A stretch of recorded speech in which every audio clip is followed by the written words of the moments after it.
Hello everyone and welcome to another video of me sitting here and talking to you. And now I'm back behind some gameplay because the intro I filmed was so jumbled and all over the place that I just had to replace it. In this video, I'm going to go through all my TV shows, DVDs, Blu-rays, 4Ks and Criterions that I own and speak about each piece a little bit, hence the length. I've always wanted to make this kind of video since I saw the 9-hour long YMS one, and that video really helped me in getting recommendations for some incredible films, and I hope that this video does the same for anyone who watches it. But before we get into it, please consider subscribing because it helps me out a lot and I really appreciate every single person who does. And with that out of the way, let's get into it. So to get started with one of my girlfriend's shows, Winners and Losers. I don't know. She explained it to me, I didn't get it. I've never watched it. I might, if she wants to watch it, I might give it a go, but for now, I'm leaving it at that. Same with The Good Wife. She enjoys it. I watched some of it. I don't know if I'd enjoy it, but yeah, we've got that. And next up is a show that I actually enjoy of hers, is Pretty Little Liars. I think we're up to season 3 or 4. I've been enjoying it so far, actually. It's very fun. A lot of mystery, and I've been trying to predict, and I'm very bad at predicting. And yeah, really enjoy that one. I do highly recommend it. Next, we've got, how many? 6 seasons of Criminal Minds. I actually really enjoyed this. It's a great, just a simple cop show. Very enjoyable. And while I'm not the biggest fan of the kind of, I guess monster of the week is kind of the word, it still remains very enjoyable. The characters are really likable. And yeah, I do recommend Criminal Minds actually if you're into that kind of stuff. So I'm going through these quite quickly because I've got a lot to get to. Next, we have, how many, there's a lot of seasons of this. 10 seasons of Grey's Anatomy. I do enjoy this show. It's a bit of a guilty pleasure of mine. But yeah, it's actually surprisingly good. And I will say I'm up to a bit of a shaky part. I think, I want to say season 4, season 5.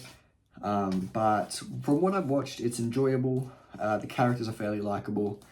And yeah, enjoyable. I do enjoy these shows. But now I believe we're getting into the real meat and potatoes. The real stuff. And by that, Practical Joker season 1, baby. That's right. That's what we're talking about. In a cute little box. This, I remember I watched this to death when I was a kid. And I want to get season 2. I want to get all the seasons, really. It's such a fun show. Yeah, I can't recommend this show enough, really. It's one of the funniest shows ever, in my opinion. Yeah, Impractical Jokers. And then we have a classic, Neon Genesis Evangelion. There's just something about these, what is this, 90s? Yeah, 90s anime. I recently watched Akira. It's just so beautiful. I love how it's animated. There's so much detail. There's like, it's so much detail, but it's so rough around the edges. And I just love this so much. It's so philosophical as well. I recommend watching this. Like, I highly recommend it. I've been wanting to rewatch this because I guarantee you a lot of stuff had just gone over my head. But I've got the Blu-ray version. Absolutely love the End of Evangelion movie as well. So yeah, and that goes with right up there in the corner with the books, the manga of it. And yeah, absolutely love that show. Next up, we have one of my favorite sitcoms of all time, Community. I have the 3 best seasons and season 4, the unfortunate gas leak season. But the first 3 seasons of Community are absolutely unreal. They're up there, like, I believe they're up there with like Arrested Development's first 3 seasons again. And yeah, just some unbelievably funny, quirky, and just out of this world humor and storylines and plots And I just love all of the characters. I wish Chevy Chase wasn't such a fucking asshole. But yeah, absolutely love this show. I recommend this to anyone. Truly believe that anyone can watch this and love it. At least the first 3 seasons. Season 5 and 6, sorry, I think are pretty good as well. But first 3 seasons are really, really, really, really good. So yeah. Next up, we have an incredibly overhated show, in my opinion. Friends. Not many of us have them. I think it's a fun show. I do think after maybe season 8, I think it gets a bit rocky, maybe 7. But I do think it's a very solid show and probably one of the easiest shows to just put on, die, and watch. So yeah, I do recommend Friends. I think it's one of the easiest shows to get into for anyone. It's kind of like The Office for the 90s. But yeah, give it a go if you haven't. Next is my favorite sitcom of all time, one of my favorite shows of all time. It's Always Sunny in Philadelphia. Seasons 1 to 6, because that seems to be all there is. What can I say about this show that hasn't already been said?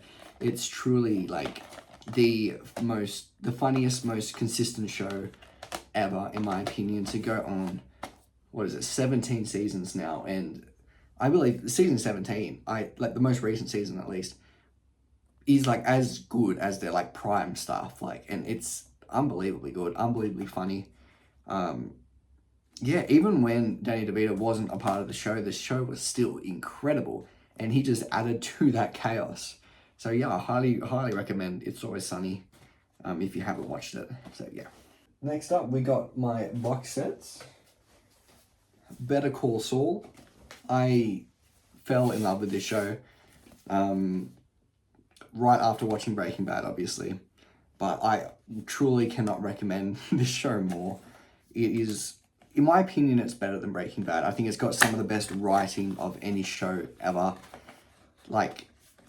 It just is that good. People say a lot of stuff about this is the greatest show of all time, blah, blah, blah. I truly think this is at least a top 5 show ever. Better Call Saul, every single season is a hit. I think they absolutely hit like crazy in the final season. So yeah, if you watched Breaking Bad and you haven't watched Better Call Saul, you're doing yourself a disservice. It truly is an all-time great show. And Bob Odenkirk is was born for this role. He's such a funny actor, and the way he does his serious stuff is absolutely unreal. So please watch this if you haven't. Next up, another all-time great show, The Wire. Please watch The Wire. I think it's the best written show of all time. It feels like we're watching these people go through their lives like they're actual people. It doesn't feel like characters talking in a show. It feels like people interacting with each other, and that's really rare to see in anything.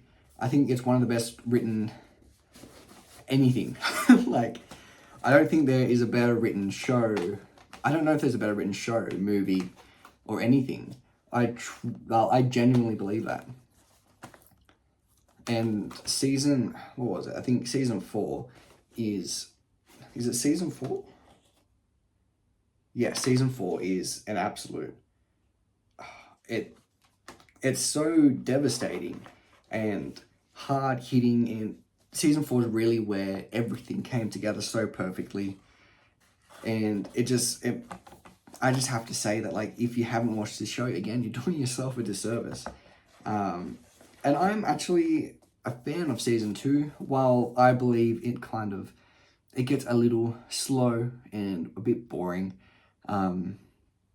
This, as a whole, is one of the best shows I've ever watched, and the finale I absolutely love. They absolutely suck the landing. So yeah, please watch The Wire. It's absolutely worth your time.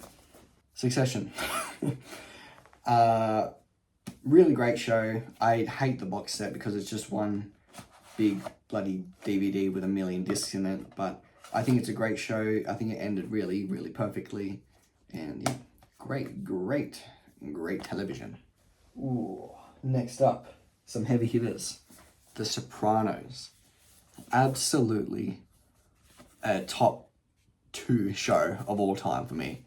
It is unbelievably well written. It's so funny, surprisingly, and every character is just either you love them or you hate them, and there's almost no in between. There's so much nuance in the show as well with how characters are portrayed, how Italian Americans are portrayed, and it's just incredible. It's amazing. The work that James Gandolfini does as Tony Soprano is one of the best acting performances, period, ever. I truly don't think there's a better acting performance in any TV show, at least, than James Gandolfini as Tony. That's not even mentioning Christopher Moltisanti or Silvio Dante or Bobby Bacala, Edie Falco. It is just unbelievably good. Unbelievably good. Please watch this. If there's anything in this section that I suggest you watch the most, it's absolutely The Sopranos. Please watch this if you haven't. Last but not least, in the TV shows, most certainly not least, Twin Peaks. You know, this is, excuse me, a damn fine cup of coffee. I mean, what can I say about it that hasn't already been said? Damn fine. It is absolutely unbelievable and mind-bending, like every single work of David Lynch. But in Twin Peaks The Return, it's taken to another level. It's almost, I can't even describe it. Like, season 1 is an incredible, the pilot is probably the greatest pilot of all time. Pretty simple covers. But the pilot, again, one of the greatest pilots of all time, one of the greatest shows of all time. Season 2, the first 5, 6-ish episodes, I can't remember off the top of my head. It's like some of the best ever in television. And The Return, just absolutely unbelievable work on The Return.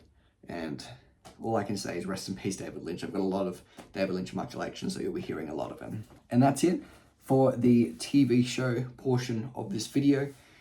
I know, almost 10 minutes, more than 10 minutes long. So this is going to be a long video. So I'm going to jump straight to the DVD movies. And I'm going to start off with the stuff that... Oh, no, actually. The Last of Us, Season 1 in 4K. I really like this season. I think it's really solid portrayal of the game. I do think they rushed the ending a lot. Like, the ending just happened. And it didn't... I didn't feel any weight, any consequence. And the second season kind of added to that. Second season was just moved so slowly at a snail's pace. I don't think that they did the second game very well. But yeah, season 1's really, really good. But now we're on to the DVD movies. I'm going to start with stuff that I'm either not a fan of or that my girlfriend wants to watch or has watched that is like carry on merged into my collection. So we'll start with, I'm going to go rapid fire here. The Shallows. She liked it. It's also very, very, very, very, very, you know, it's a blockbuster kind of thing. Like it's a, how do I even say it? Very cliche. Next, Dr. Sleep. I've heard a lot of good things about it. I want to watch it. I don't think she's watched it yet. Then we've got Cabin Fever. I don't know if she's watched it, but the back seems a bit interesting. So, Goodbye Christopher Robin. Watch this. Very, very boring movie. Not much I can say about it. You know, it's just fine. It's a movie. Omen Trilogy. She's watched the first one. She thought it was okay. Ouija, she's told me she's watched 10 times. And yeah, that's all I can say about it. Greta, she wants to watch, but hasn't yet. What else do we got? Finding Dory. She likes Finding Dory. Actually, I don't know if she likes Finding Dory. I don't remember. But she identifies with Dory because she looks a lot like her. Wrong Turn. She likes Wrong Turn. Very classic horror movie. Schlock, if you know what I'm saying. It. Chapter 1 and 2. I watched the first one. It's fine. It was pretty good. I haven't watched the second one yet. Looks really, really bad. But yeah. And now onto the displayed ones, displayed DVDs that are shown in the front. We've got Batman Begins and The Dark Knight. Big fan of these two. Not a huge fan of Dark Knight Rises. Yeah, these are good movies. I really enjoy this movie. I mean, this one in particular is amazing. While I do think Christian Bale is a bit overrated as Batman, his Bruce Wayne is undeniable. Just not a fan of him as Batman. Okay. Well, lots fallen there. And we've also got The Invisible Man, which I not really liked, but I liked. It was fine. It was a good, decent adaptation of The Invisible Man. And we got The Lighthouse, which I'll get into later. Dark Knight Rises, not a huge fan of it. I thought it was quite boring. I might have to rewatch it again, but from what I saw, not great. Shazam. It was a fun movie. It was fine. I don't know why I got it. The guy's also like a massive piece of shit, so I'm probably going to throw this one out. The Uninvited. I realised I forgot to ask her opinion on some of these. This is a movie. The Visit is also a movie. And Glass is also a movie, which I've heard of. Not great things, but I've heard of. And Parasite is a movie I'll get into later. I'm very all over the place. We've also got Gossip Girl, which she loves, and Gilmore Girls, which she loves, as the box sets. I've seen a bit of Gilmore Girls. I don't think it's my thing, but it seems fine. Gossip Girl, I haven't seen nothing of, but yeah, she recommends it, so that's her seal of approval. And so, now for the displays. There's Annabelle, which she loves. I think I've seen it. Not very memorable. I thought it was fine. You know, classic horror, Insidious type beat. And then we've got Babylon. I absolutely loved this movie. I saw this in theatre, and I think the hate that it gets is so unjustified. I think it is an amazing portrayal of like old Hollywood. I absolutely loved it, and I highly recommend it. The performances are amazing from Margot Robbie, Brad Pitt, Diego Calva especially. I think it's absolutely amazing. I highly recommend you watching it if you haven't. And then we've got Black Swan, another great film. Incredible performance from Natalie Portman, and I do think I think it's up there with one of the best performances of that decade. And I've got to watch it again. I haven't watched it in so long, but I really love this movie. And next up, Blair Witch. I believe this is the remake. Yes, the remake. Haven't seen it. Seen some of the Blair Witch Project, the original, and I was enjoying it, but I haven't finished it. I probably have to watch it, if I'm being honest. Bohemian Rhapsody. I've heard bad things. My girlfriend loves it, so it's in the collection. Then we've got Chucky and Child's Play. They seem fine. They seem like horror movies. And yes, come on. I watched this recently, and I really highly recommend you watch it. Like, if you haven't, I think it's an incredibly touching movie about kind of almost how people deal with grief and fatherhood, and really covers a child's perspective so well. Joaquin Phoenix is absolutely incredible in this, and the child actor is really good as well. He's a little shit, but I really enjoyed it. Finding Nemo, watched this recently, doesn't super hold up, but yeah, it's a fine movie. Show it to your kids if you have one. Fight Club, fantastic movie. Absolutely love this movie. Everyone loves this movie. I'm sure you've watched it, but if you haven't, watch it. It's incredibly fun and an interesting portrayal of kind of the, how do I say it, the male ego almost. And yeah, really love this movie. Watch it if you haven't. The Florida Project, another incredible movie. Really enjoyed it. I think Willem Dafoe is absolutely incredible in it. He was the reason why I bought this. So yeah, watch this if you haven't. Really beautiful looking movie as well. I love the colors. Goodfellas. I love this movie. I don't know if I have it in my collection actually, do I? No, it would seem that I don't. I think it's one of the greatest movies of all time. I had the pleasure and the honor of watching it in 35mm, and it was absolutely amazing. One of the best, easily one of the best movies of all time, one of the best stories of all time. Absolutely hectic from start to finish.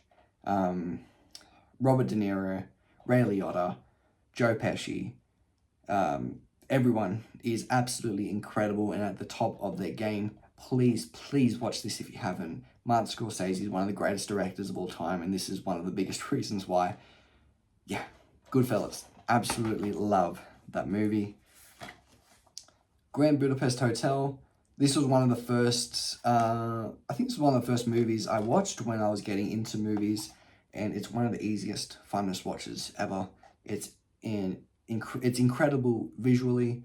The performances are amazing from everyone really, from Ralph Fiennes, Adrian Brody, Willem Dafoe, Tony Revolori, Edward Norton.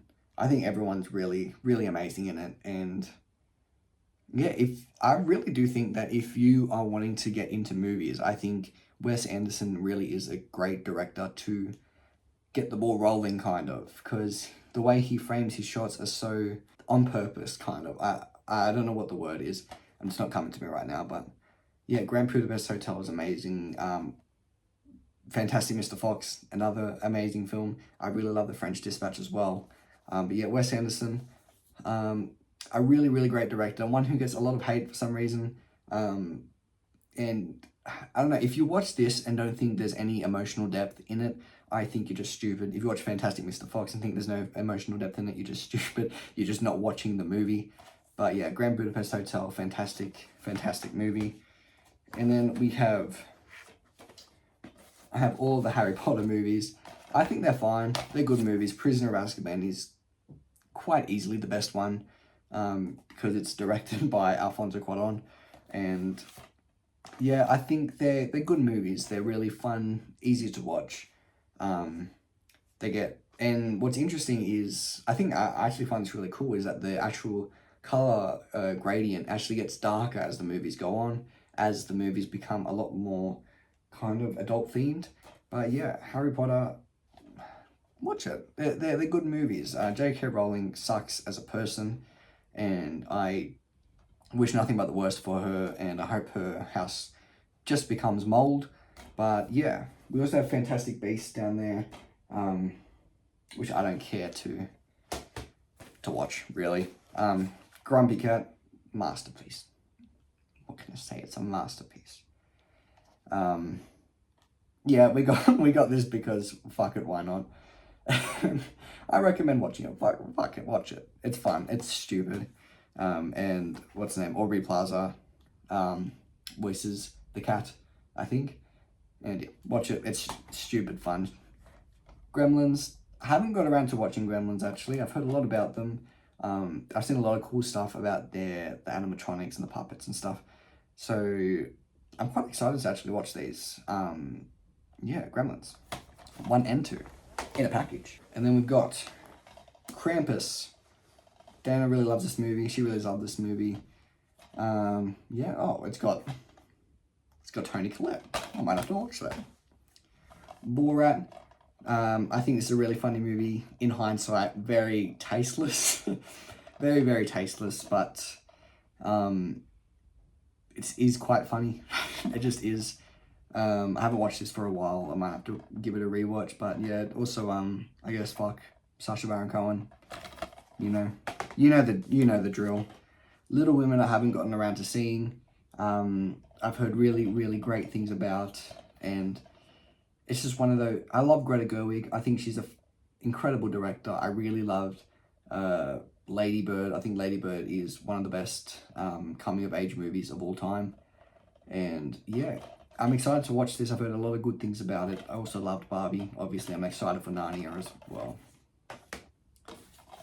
Lights Out. I'm pretty sure I watched this one. It was good. My girlfriend really enjoys it. And yeah, it's just another fun horror movie. You know, there's a lot of horror movies that are just, you turn it on, you kind of turn your brain off. And yeah, watch this. It's fun. It's fine.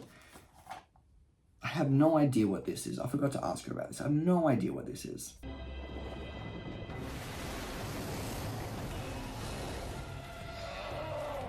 And then I've got Star Wars 1, 2, and 3, The Phantom Menace, Attack of the Clones, Revenge of the Sith. Truly one of the stinkiest trilogies of all time. I think this is really, really, really bad, and I don't think there's a lot that it has to go for it. You know, a lot of people... I've watched the Revenge of the Sith in theaters with my brother recently, and it was just really bad. Very clunky, and I really, really hate the lightsaber fights. The lightsaber fights just look like shit, in my opinion. But yeah, I've got those.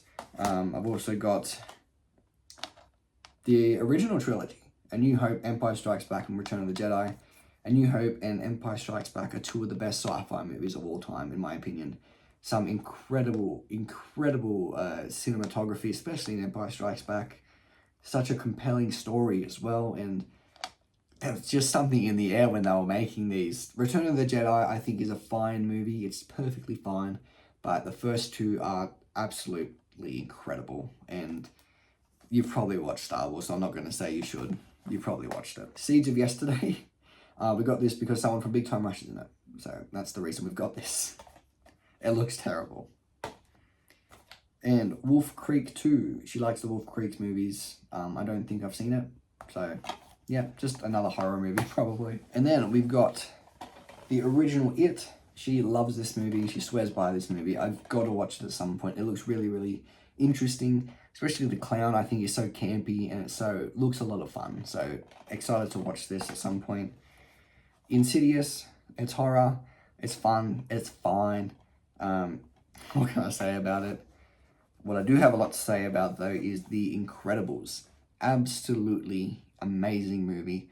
One of the best animated movies of all time. And honestly, like, it's so much fun. It's so whimsical. It's so simple. But it's amazing. It's so, so good. I absolutely love Brad Bird in general. But yeah, Incredibles, if you haven't watched, is one of the best animated movies of all time. I truly do think that, and it's incredibly fun. Everyone's so likable. Everyone's so good in this movie. Watch The Incredibles. You probably have if you're my age, but watch it if you haven't. Ice Age 2, The Meltdown. I think it's a fine movie. I think it's a little bit of fun. A little silly, a little bit of fun. And yeah, it was fine. It was just fine. Joseph and the Amazing Technicolor Dreamcoat. This was a childhood classic for me. I had to get this on DVD when I saw it. I watched it as the musical recently. It was so much fun. And this is a weird one because it's got a white Joseph. It's got a white man. It's good. They whitewashed Joseph. They whitewashed a Middle Eastern man, but really good. I really enjoy it. Next up, Kangaroo Jack. Never seen it. Looks absolutely ridiculous. I'm excited to watch. Last Night in Soho. I love Edgar Wright. I love the Cornetto trilogy. I haven't heard great things about this one, but I haven't watched it yet.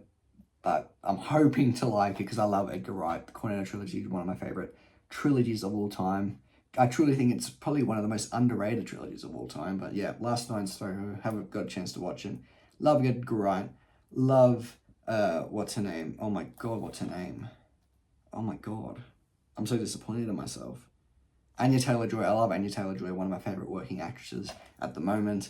And yeah, gotta watch this. Gotta watch this at some point. Life is Beautiful. Incredible Italian movie. So much fun. I love Roberto Benigni.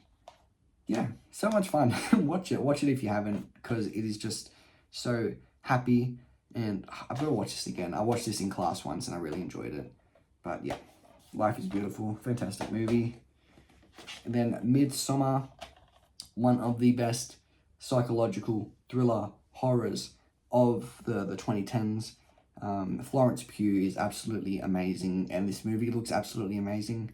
Florence Pugh is one of my, I'm going to say is one of my favorite whatevers a lot in this video, but she's one of my favorite working actors, and I truly believe that she is going to be an all-time great. I think that's quite obvious. She's on that trajectory. But yeah, Midsommar, absolutely recommend it. Incredible movie. Manchester by the Sea. We're getting very depressing very depressed at the moment. But yeah, Casey Affleck gives an incredibly layered, textured, simple performance. It's so heartbreaking. Every time I watch this, I cry. It's going to sound weird, but I got to watch this again. I've got to watch this again. I think it's absolutely incredible. But yeah, and I will say he absolutely deserved Best Actor for this, because he was just, it's so heartbreaking. So heartbreaking. There's a scene in the police station. You'll know which one. It's like near the beginning of the movie. It's absolutely, it brought tears to my eyes of desperation. And I love this movie. Watch it if you haven't. Really, truly incredible movie.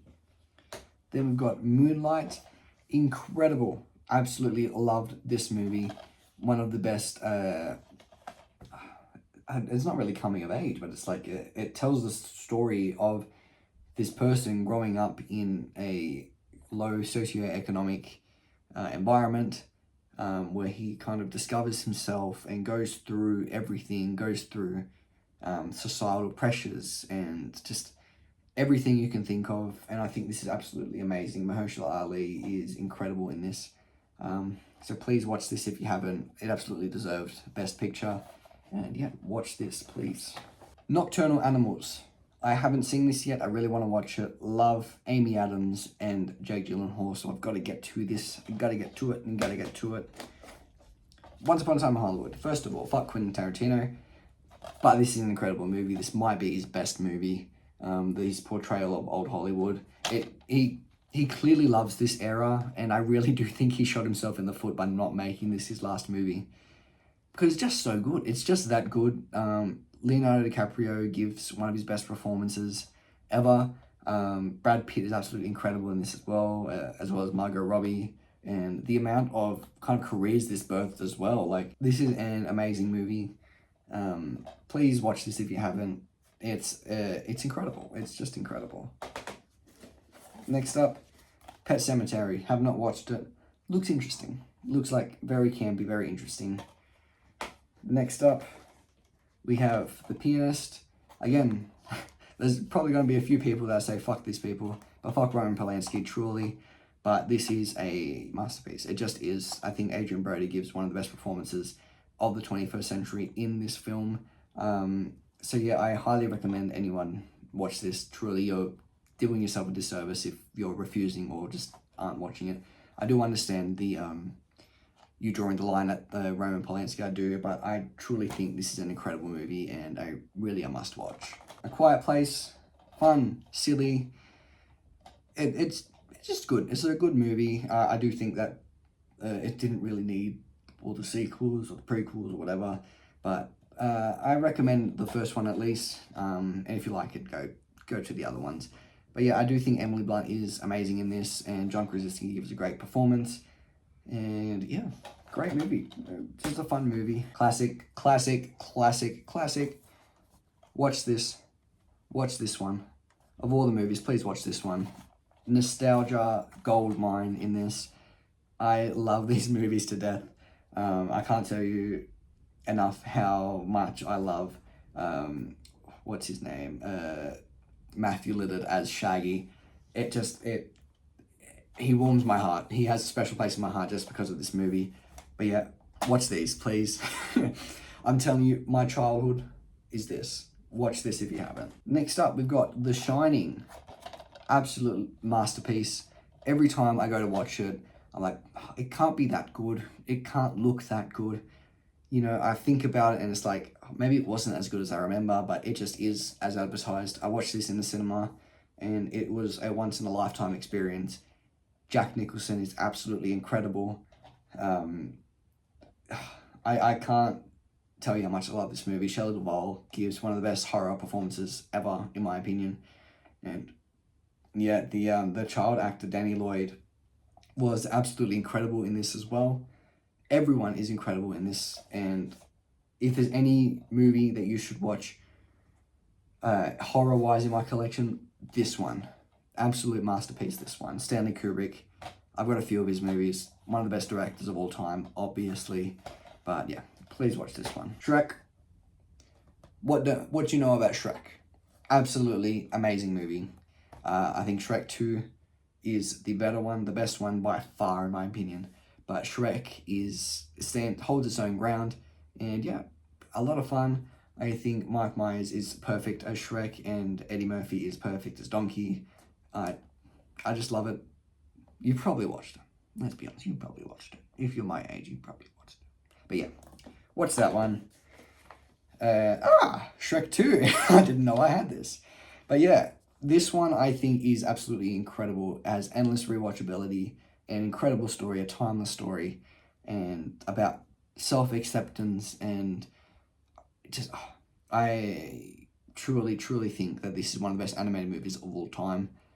Puss in Boots is an absolutely incredible character. All those side characters are so much fun. They're so likable, and the final scene, the final musical sequence is genuinely a masterful work of animation. So please watch this.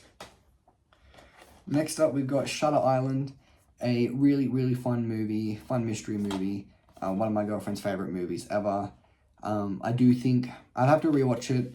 I don't think it would hold up much on a rewatch, but the first watch was absolutely incredible. Figuring it out is an absolutely amazing experience. It looks incredible. The artistic influences it takes as well is amazing. This was Martin Scorsese. You know, you can't go wrong with a Scorsese film. With Leonardo DiCaprio, you definitely can't go wrong with that. And yeah, next up we have The Social Network. I'm not as high on this movie as a lot of people are. I do think that, what's his name? Oh my god, I'm forgetting all these people's names. I'm 40 minutes into the recording, I'm forgetting all these people's names. Jesse Eisenberg, I think he's absolutely incredible in this. I think it's a very interesting story. It just doesn't click with me for some reason. I'll probably have to rewatch it. I love David Fincher's movies, but Social Network is a movie that everyone loves. So watch it if you haven't, because everyone says it's a masterpiece, and I'm not going to devalue that because it is a really great movie. So yeah, watch it. Watch Social Network.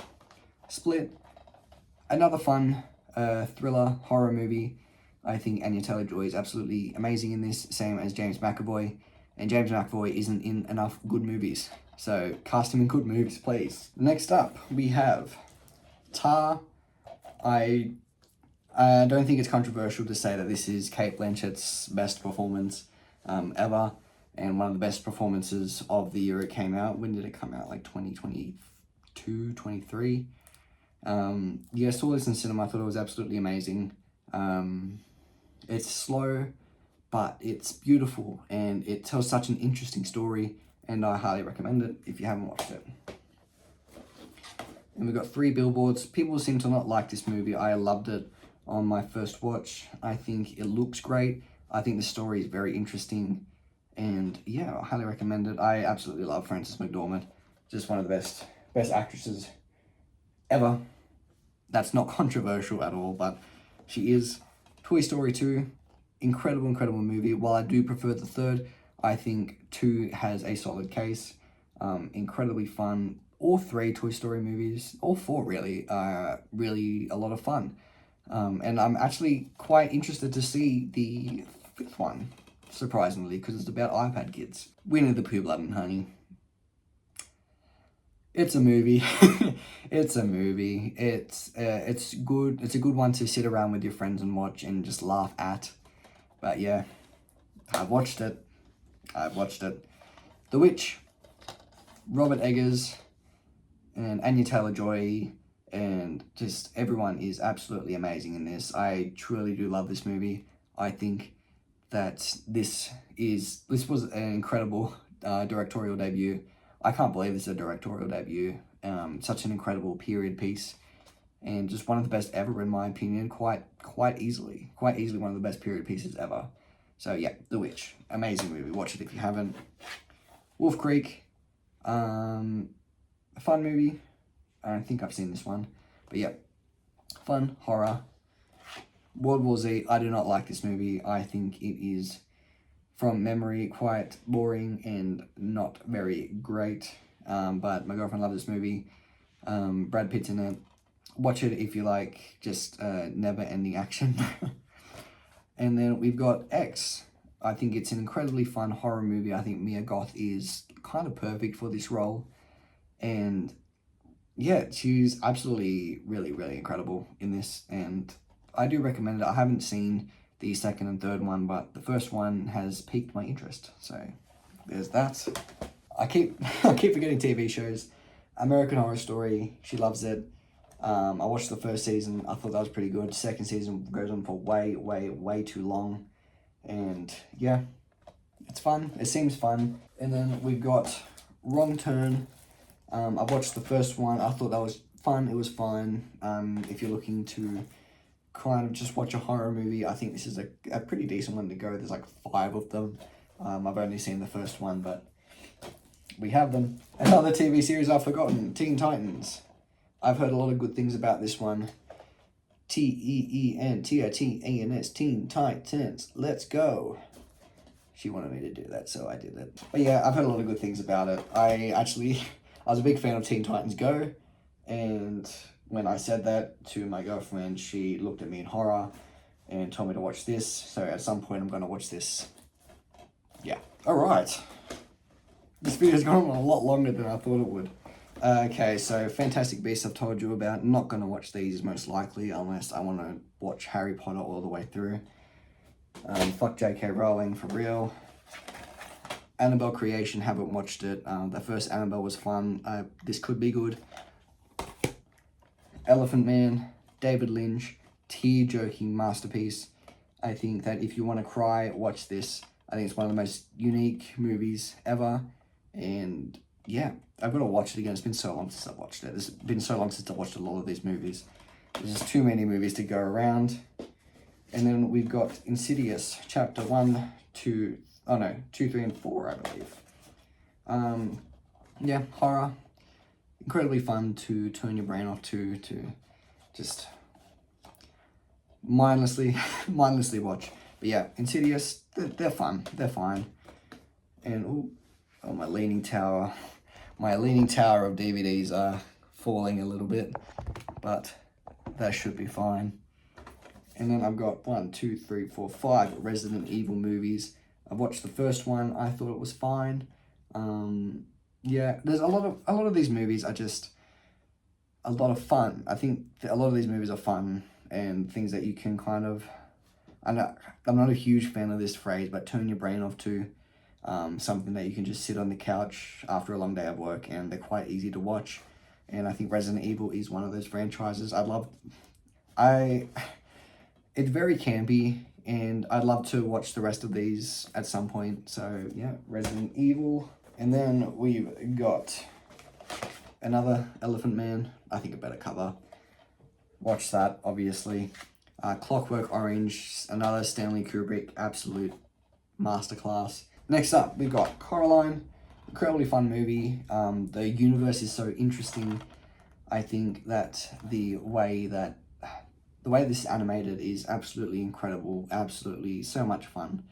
And I really recommend you watching it.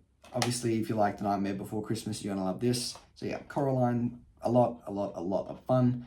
Please watch this. I want to watch it again. Then, Fargo.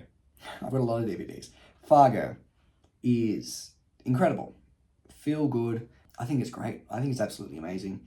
I think that Frances McDormand is absolutely incredible, as I've said before. William H. Macy is absolutely incredible. He is a really underrated actor, in my opinion. But yeah, Fargo. Really incredible. I really want to watch this again. I want to get a better quality version of it as well. But yeah, highly recommend watching this. Anything from the Coen brothers is going to be amazing. Last but certainly not least, I have 1, 2, 3, 4, 5, 6, 7, 8, 9, 10, 11, 12 Bratz movies. 12 Bratz movies is what I have in my collection and what I have on display. Here, try it. How do you like it? I don't know. It feels kind of weird. 12 Bratz movies I have 12 Bratz movies. I have watched a couple, I think 1 or 2 of these, and I watched the live action, which was a very interesting experience. Very interesting, very silly. It's got, I don't remember their names, but it has her her from Pretty Little Liars, and I like her as an actress. I think she's pretty good. Campy, fun, stupid. Turn your brain off. Watch this. I think it's a fun movie. It was fine. It was fine. But yeah, Bratz, an interesting franchise, interesting animation style. Yeah. And that is the last of the DVDs. I had to end it on a bang. I had to end it on the best of the best. Bratz. So yeah, that's the DVD portion of the video. DVDs is what I initially collected when I first started watching movies, because I couldn't afford to get Blu-ray. I do think that DVD is still an incredible format to watch movies on. And I really enjoy that DVD. The spine is just full. There's no fancy stuff about it. That's something I really love about the DVDs, and that's why I've got all of my most of my TV box sets are DVD, because it doesn't have that stupid blue band that says Blu-ray. But yeah, all of these movies, they have a place in either my heart or in my girlfriend's heart, and it is, yeah, a lot of these movies are a lot of fun. Yeah, I don't know why I'm going on this tangent. I'm already 50 minutes into the recording. So, on to the Blu-ray. Now, different day, same shirt, different time of day. On to the Blu-rays, and let's get straight into it. First off, we have Federico Fellini's 8½. Absolutely incredible film. This is one of those movies I fell in love with right from the get-go. It's one of those, like, I don't even know how to describe it. It's like an essential movie. It's like you're looking up the greatest movies of all time, the greatest directors of all time. Federico Fellini's there. 8½, is there. And yeah, I absolutely love this movie. I think the performance from Marcello Mastroianni, I think that's the name, is absolutely incredible. And if you know anything about me, you know I love movies about movies. And this is probably the essential movie about movies. So yeah, 8½, is absolutely special. And then we have a big one, Akira Kurosawa, The Samurai Collection. This has 7 Samurai, Throne of Blood, Hidden Fortress, Yojimbo, and Sanjuro. And I have watched I've only watched 2 of these movies, 7 Samurai and Throne of Blood. 7 Samurai I'm going to talk about later because of that guy right there. But Throne of Blood I thought was an absolute masterpiece, and absolutely one of the best movies that I've ever seen personally. Quite easily, you know, it's one of the best adaptations of Macbeth, in my opinion. And yeah, it was absolutely thrilling from start to end. Toshiro Mifune, I think his name is, was absolutely incredible in both the movies that I watched. And yeah, this comes with a little essay as well about each of the movies. Shout out to BFI. I've got one of their books actually about Eraserhead, which I keep meaning to get back to, but I just haven't. But yeah, Akira Kurosawa, absolutely one of the best directors of all time, one of my favorite directors of all time. If you look on my letterbox, I've got a ranking of his movies that I've seen. Yeah, the Samurai Collection, absolutely amazing films. I'm excited to watch Hidden Fortress. I heard it was a big inspiration on Star Wars, like a direct inspiration on Star Wars. So yeah, Akira Kurosawa's Samurai Collection is in the collection. And next up we have Amelie. Absolutely love this movie. I've only seen it once a few years ago. I'd love to watch it again, so I got it on Blu-ray. And yeah, it's an absolutely beautiful, stunning movie. Not a lot's coming back to me about the movie, unfortunately, but I remember it being a lot of fun. Very beautiful, very colourful. But yeah, Amelie, highly recommend it. And then we have one that I watched quite recently, Anatomy of a Fall. Absolutely amazing. Like, genuinely, one of the best movies of, when was this, 2023, 2024?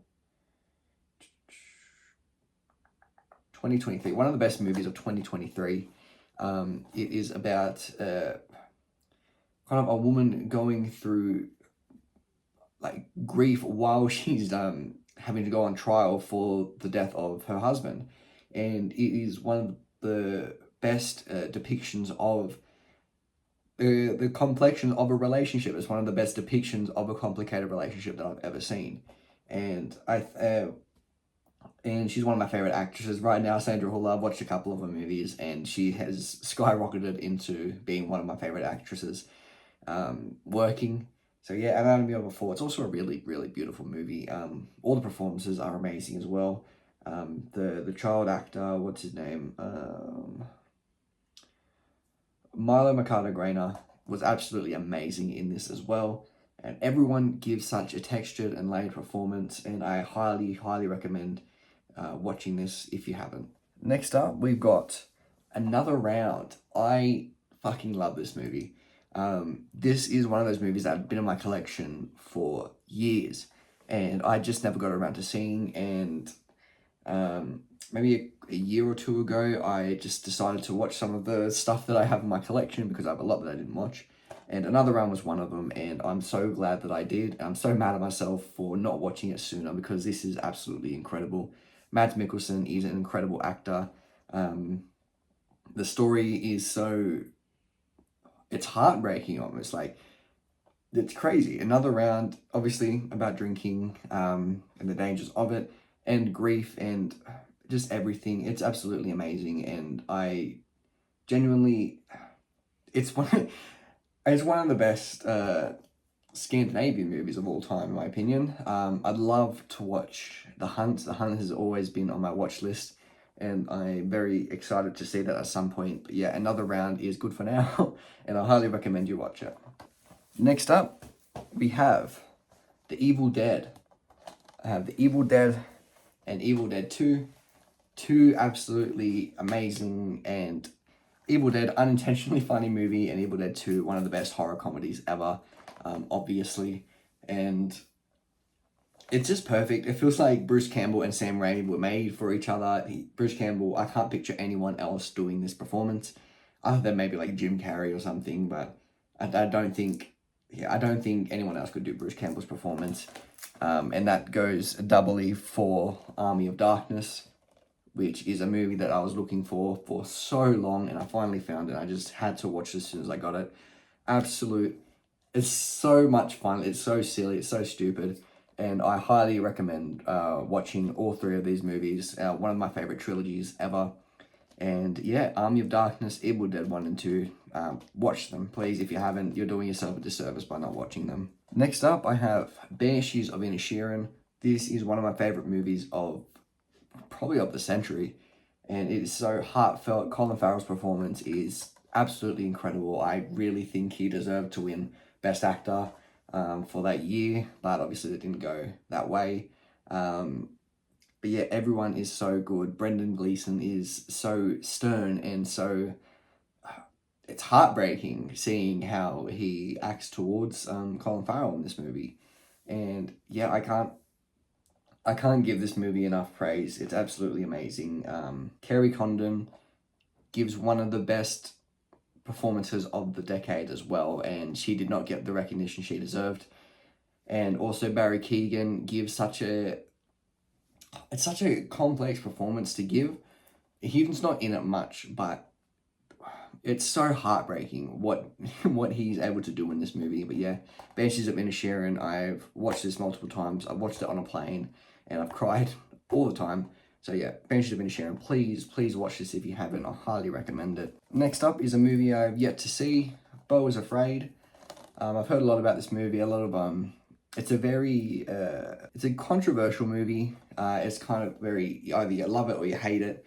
But yeah, I love Ari Aster, I loved Hereditary, and I love Joaquin Phoenix. So it's kind of like the perfect movie for me. So I'm excited to watch this. It looks very strange, looks very delightful, looks very almost sad even. But yeah, Beau is Afraid, I'm very excited to watch that one. And then we have Bones and All.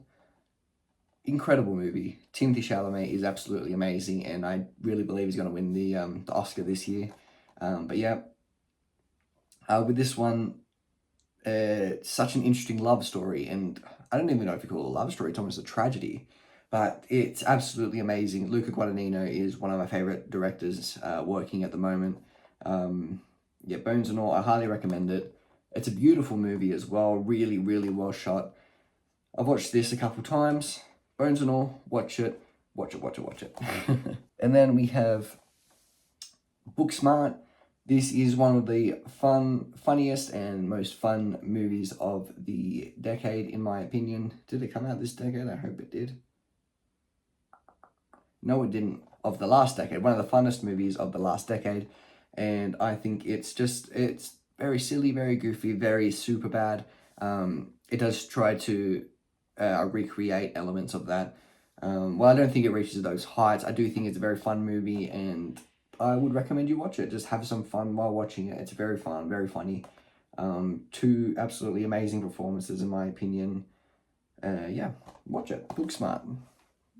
Great movie. And then another movie that I haven't gotten to yet, City of God. I've heard a lot of great things about it, and I've wanted to watch it for so long, and it's another one that's never leaving the watch list, it seems like. But yeah, I really want to watch this. I've heard a lot of good things about it, so yeah, City of God, yet to watch, want to watch. Next up, another one that I haven't watched yet, Cinema Paradiso. I'm fairly certain this is an Italian film, and one that I've heard so much about, and one that I really want to watch, and I'm excited to watch. You know, I love movies about movies, and this seems like the essential movie about a movie. So yeah, Cinema Paradiso. Haven't got to it yet, but really want to get to it. And then another Luca Guadagnino, Challenges. Absolutely love this movie. It was one of my favorite movies of 2024, and yeah, the performances in this are incredible. Zendaya, Josh O'Connor, and Mike Faist are the perfect trio. They work off each other so well, and I don't know, I was surprised that it didn't get the love it deserved in award season, because I think it had one of the best scores. It was one of the best looking movies of that year, and I don't know, I was just shocked that it didn't get almost anything. Or best editing. It was incredibly edited, so uniquely edited, and the story is so compelling. It's all so keep going. And yeah, I love this movie. Watched this in theaters, and I did not regret it. That was absolutely an amazing experience. So yeah, Challenges, great movie. And we have one I've watched recently, Decision to Leave. Absolutely amazing. Park Chan-wook is one of my favorite working directors at the moment. I watched No Other Choice, and that was absolutely amazing as well. My second favorite movie of last year at the moment, and this one is amazing as well. It's just as good. It looks absolutely beautiful, and the way that Park Chan-wook, the way that he films or depicts technology in his movies is so unique, and it's so singular. And I don't think there's another director who has directed technology as well as he has. And yep, it's also such a compelling movie as well. It's so sad. It's so complex. The characters are so complex. The relationships are so complex. And I highly recommend watching this. If you haven't, please give it a go. I absolutely loved this movie. I absolutely loved the detective work as well, the way that was filmed. But yeah, Decision to Leave, absolutely amazing. And then we've got The Deer Hunter, actually. Masterpiece. I mean, what can you say about it? This is the 40th anniversary edition. It looks absolutely beautiful. The story is so compelling, and the performances are absolutely amazing. I mean, Robert De Niro gives one of his best performances. Well, I don't think it's his best. He gives an incredible performance, and that's kind of just the standard for him. And the Christopher Walken as well gives an incredible performance, and he absolutely deserved to win Best Supporting Actor. And yeah, The Deer Hunter it's a long movie, it's a slow movie, it's a slow burn definitely, but so compelling. And the only little fault that I have with it is that obviously there's that depiction of the Vietnam War and the kind of the connotations of America being the good guys, blah blah blah. But just as a story and as its own movie, I think this is absolutely incredible. And yeah, so tense, and so the way that the film deals with going to war and the reactions of your family, your friends, and the heartbreak of people never coming back, and people coming back different than they had left. I think it was absolutely beautiful and absolutely perfect. So yeah, The Deer Hunter is an amazing film, and I highly recommend you watch it. I had this in my collection for so long, and I'm glad that I finally gave it a go because it is incredible. So yeah, The Deer Hunter, absolute tearjerker there. And then we have another Sam Raimi film, and an incredible and a kind of, I don't know if it's a controversial one, but Drag Me to Hell is amazing in my opinion. I don't know why there's any discussion about it. I truly think this is an incredible film and one of his best. I think it's at least on par with the likes of Evil Dead and Army of Darkness. And yeah, I absolutely loved this movie. I think it was such a good balance between the goofiness of Sam Raimi and actual horror. I thought this movie was actually really quite scary. And the themes, I watched this movie so long ago, the themes of religion and I think there were psychic elements as well. I think it were absolutely dealt with perfectly. I got some, I don't know if these cards will spoil anything, so you can skip forward like 10-15 seconds. But yeah, I got some cool photo cards from there, from the movie. And if any of this intrigues you, oh yeah, what's this fella's name? Justin Long, horror legend. But yeah, absolutely amazing film. So it's over the top, but in such a good way. I think Sam Raimi really knows how to balance his just his goofy direction with real horror, and I think that is best balanced here in this movie. Obviously I want to watch more Sam Raimi films. There's nothing more I want to do than watch more Sam Raimi films. But yep, absolutely love this movie. Drag Me to Hell is stellar. Please watch this if you haven't. Yeah, watch it. Give it a go. And then we have Drive in Blu-ray. Quite an embarrassing story here. I wanted to get the 4K, but I got the Blu-ray by accident, and then with the blue band, and then I returned it and got this one. But it's just a Blu-ray with a black band, which annoyed the shit out of me. So yep, now I've got the Blu-ray of Drive. I haven't watched it yet, but yeah, this is like the literally me genesis almost. But yeah, I really like Ryan Gosling. Not a huge fan of his later stuff, but this era of Ryan Gosling and the Barbie movie, Ryan Gosling, absolutely incredible, and I'm excited to watch this. And I've heard the soundtrack is very good as well. And then we have Elvis, one of the funnest movies of 2022. I think it is over the top. I think it's ridiculous. I think Austin Butler's performance is over the top and ridiculous. And that is kind of why I love it so much. It's Baz Luhrmann. It's going to be over the top and ridiculous. Tom Hanks' performance is one of the funniest unintentionally ever. And yeah, it's such a silly, goofy movie. And it's an interesting portrayal of Elvis. While I'm not super familiar with his life, it is certainly seems to be a very flamboyant portrayal of it. So yeah, Elvis is a good movie. I really enjoyed it. Next up, we have one of my all-time favorite movies. It's in my Letterboxd top 4 with Her. Absolutely incredible. One of the best looking movies of all time. One of the best performances of all time from Joaquin Phoenix. And I really couldn't get enough of this movie when I watched it the first time. God, I gotta dust this. I have to dust this whole fucking shelf. But yeah, one of the best romance movies of all time, drama, whatever you want to call it. Let's see, who else was in it? Joaquin Phoenix, amazing. Amy Adams was amazing. Rooney Mara was amazing. And Scarlett Johansson, even though we don't see her at all, it's just her voice. She was absolutely perfect in the role. But yeah, I love this movie so much that a couple years ago, I'd started writing a script for it and I never got to finish it. So at some point, I might revisit it. But yeah, Her, I can't recommend this movie enough. Please watch it if you have an absolute masterpiece of a movie. Next, we have a weird one. The Holy Mountain, Alejandro Jodorowsky. This is an interesting one. I watched this a few years ago, so I don't remember a lot of it. But it is one of the probably the strangest movie I've ever watched. But I loved it. There was something so entrancing about it. God, I have to rewatch some of these movies. It was so entrancing and psychedelic, and it was a very, very 70s. It was very like Woodstock era. But yeah, absolutely loved this movie. If you're just getting into movies, I wouldn't recommend this, but if you're looking for films that can challenge you and kind of test your will, I do recommend The Holy Mountain. Yeah, just a great movie, and one of my favorite art house weirdo movies, midnight movies even. But yeah, Alejandro Jodorowsky's The Holy Mountain.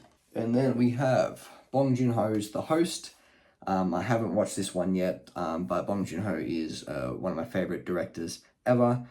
Parasite and Memories of Murder are two of my favorite movies of the 21st century, really. And I'm excited to get into this one. This seems like a monster movie. The back of it says you can't have a parasite without a host. You know, trying to ride off that wave. But yeah, I really want to watch this movie. Excited for this movie. And yeah, not much I can say about this one. Another film that I haven't watched, unfortunately, La Haine. I've heard so many good things about this movie. I've heard it's one of the best of all time. My brother swears by this movie. He absolutely loves it. Yeah, I really want to watch this movie. I've heard so many good things about it. So yeah, La Haine is also in the collection and one that I want to watch soon. And then we have a horror, a recent one, Longlegs. I thought this was a good movie, a fun horror. I think Nicolas Cage is really good in this. I do think, from memory, I think they went in a weird direction with it that at the end, which I wasn't a huge fan of. There were kind of a few obvious plot points as well, but with all of that, this is still a fun movie and one that I'd watch again if I'm just sitting on the couch and just wanting to kind of turn my brain off, kind of thing. Yeah, Longlegs, fun movie. I do recommend you watch it. I think it's interesting. I do think it's interesting. Then we have Lost in Translation. This is an amazing film and one that I'm pretty sure Her was a response to this movie. But yeah, Sofia Coppola absolutely fucking killed it in this movie. One of the best female directors. One of the best directors, come on. One of the best directors of the 2000s, I'd say. Bill Murray puts on a stellar performance. Scarlett Johansson, absolutely amazing. One of the most interesting love stories of all time. One of my favorite tropes in a love story is kind of similar to a La La Land, that it just doesn't work. It can't work. And I think it is beautiful. I think the relationship is beautiful. Yeah, I think this is absolutely amazing. I think it's one of the best love romance movies of all time, and I highly recommend you watch it if you haven't. It's absolutely beautiful as well, beautifully shot. So yeah, Lost in Translation, fantastic movie. And then another movie I haven't watched yet, Mandy. Ooh, there's a sticker on there. Oh well, Mandy. This piqued my interest a lot, actually. Nicolas Cage's performance especially piqued my interest. So yeah, I really want to watch this. It looks very interesting and I'm excited to watch this one at some point. I do really want to watch this. So yeah, Mandy's in the collection. Then we've got Memories of Murder, which I will speak about soon because I have also got it in another format. And then Minari is amazing.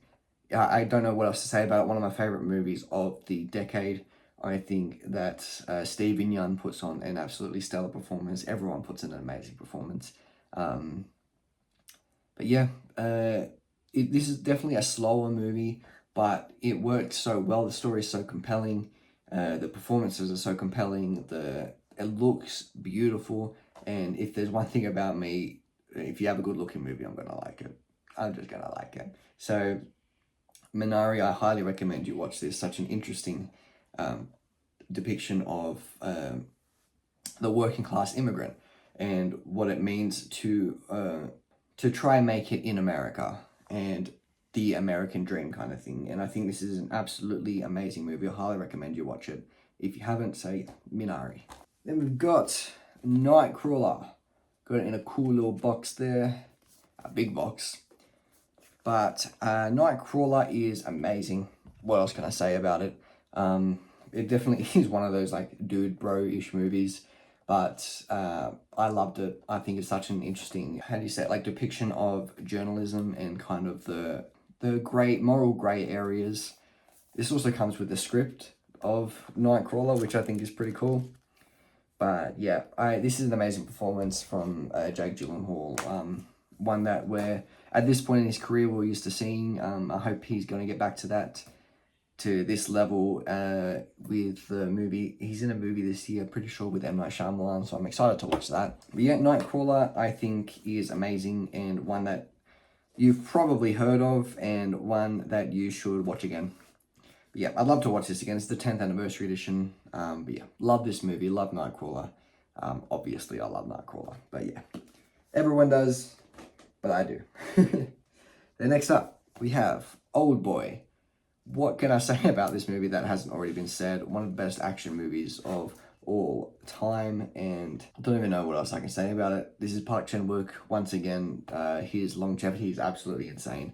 This is one of the most compelling stories ever. And it's based off of a manga, which I have a lot there. And yeah, I don't know how to talk about this movie without talking about the ending. The ending is so insane, but obviously the action sequence in the corridor is absolutely perfect and has been built upon, and has influenced so many movies and TV shows, including Daredevil, which is one of my favorite shows of all time.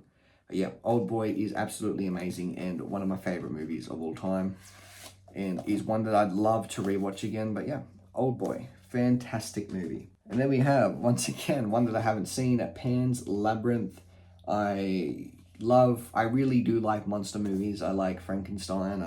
What else do I like? I can't think of anything I like. But yeah, Pan's Labyrinth, it seems like one of the essential monster movies. Guillermo del Toro, I liked his depiction of Frankenstein. I do think it ran on a bit long, but I do think that it was a great movie. I think Guillermo del Toro is a great director, and he has an eye for certain locations and using colors in an interesting way. And yeah, Pan's Labyrinth, I'm excited to watch. The creature seems very interesting, and if you're a movie fan, you've probably seen that clip a million times, as I have, so that's why I bought it.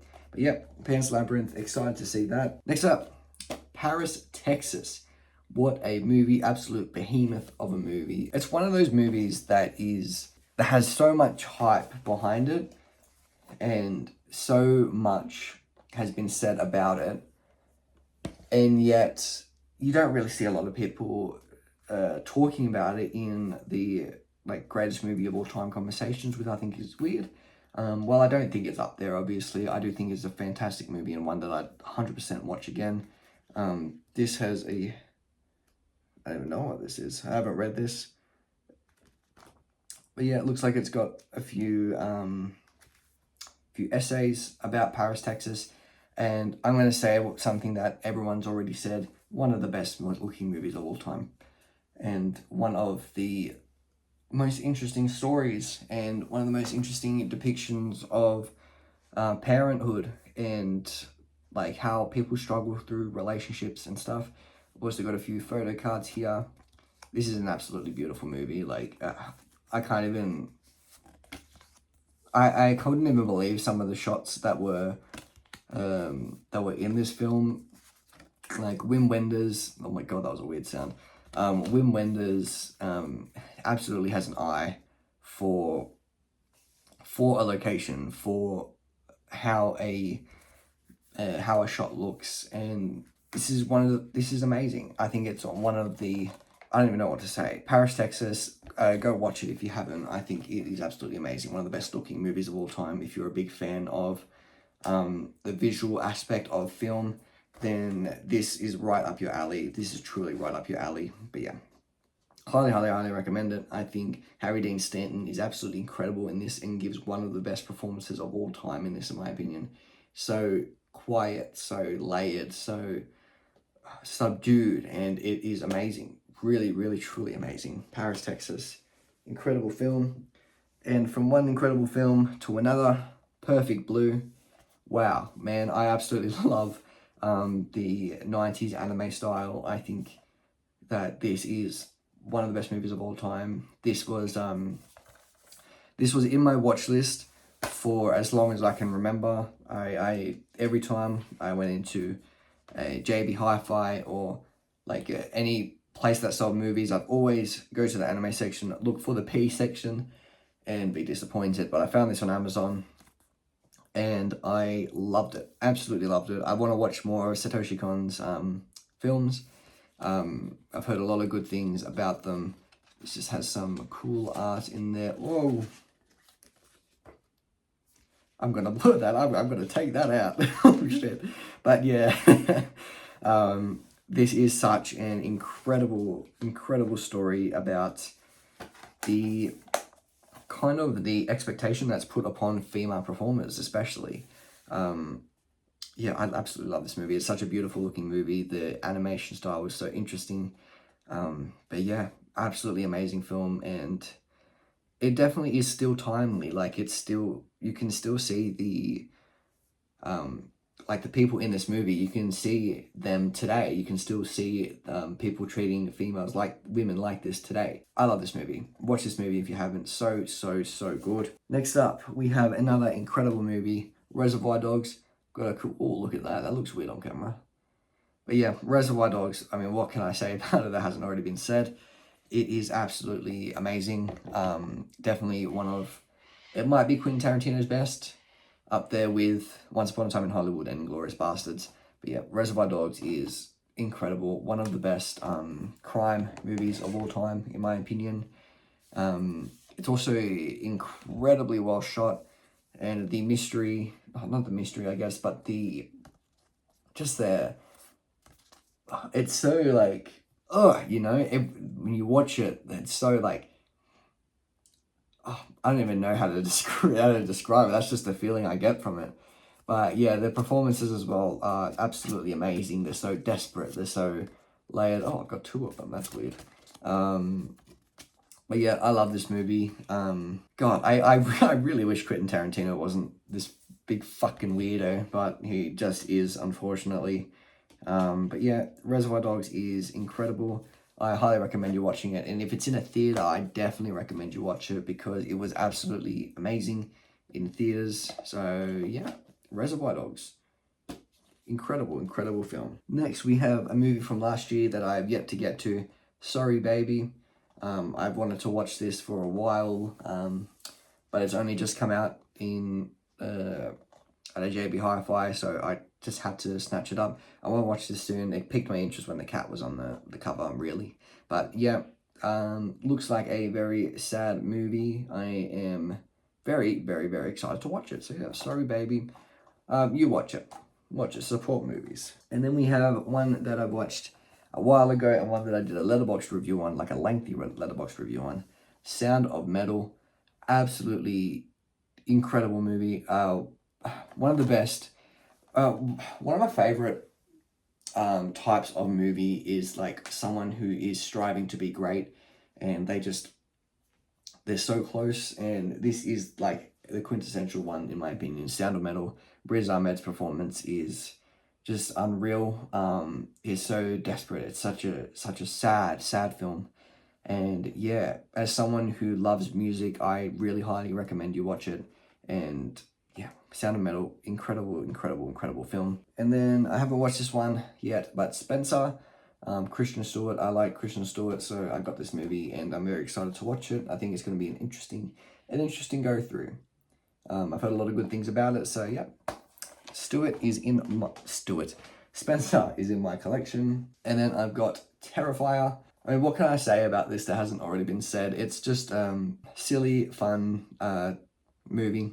I do think that it gets a bit overly gory, and kind of just gore for the sake of gore, especially like there's a lot of violence on women, which I think is a bit of a weird trend that's been going on in Hollywood. But yeah, Terrifier, I think it's a fun movie. Iconic clown, obviously, but yeah, Terrifier is a lot of fun. And then we've got Under the Skin, one that I haven't watched for a while, but I absolutely love this movie when I did watch it. It's such an interesting film, an interesting way to filmed this with a lot of the people who are in the movie. They aren't actors, they are just people from the street. And I think Scarlett Johansson does an incredible job at playing off them and just being an incredible actress. And this is one of my favorite performances from her.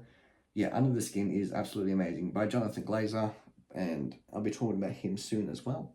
But yeah, Under the Skin, fantastic movie. I want to watch this again so badly. But yeah, great film. And then we have probably the goofiest.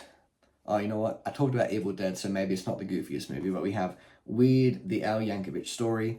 Such a silly movie. I watched this. I had a birthday movie day, and this was one of the movies that I wanted to watch, and I was so happy I did. Daniel Radcliffe is such an interesting performer, and it's just shown perfectly here. Yep, I grew up loving Weird Al Yankovic. You know, probably most people my age probably listened to a lot of Weird Al Yankovic growing up. But yeah, absolutely amazing movie, and yeah, great film. I really highly recommend it. One of the funniest movies to come out of 2022. So yeah, Weird, the Al Yankovic Story. And then we have the classic Whiplash.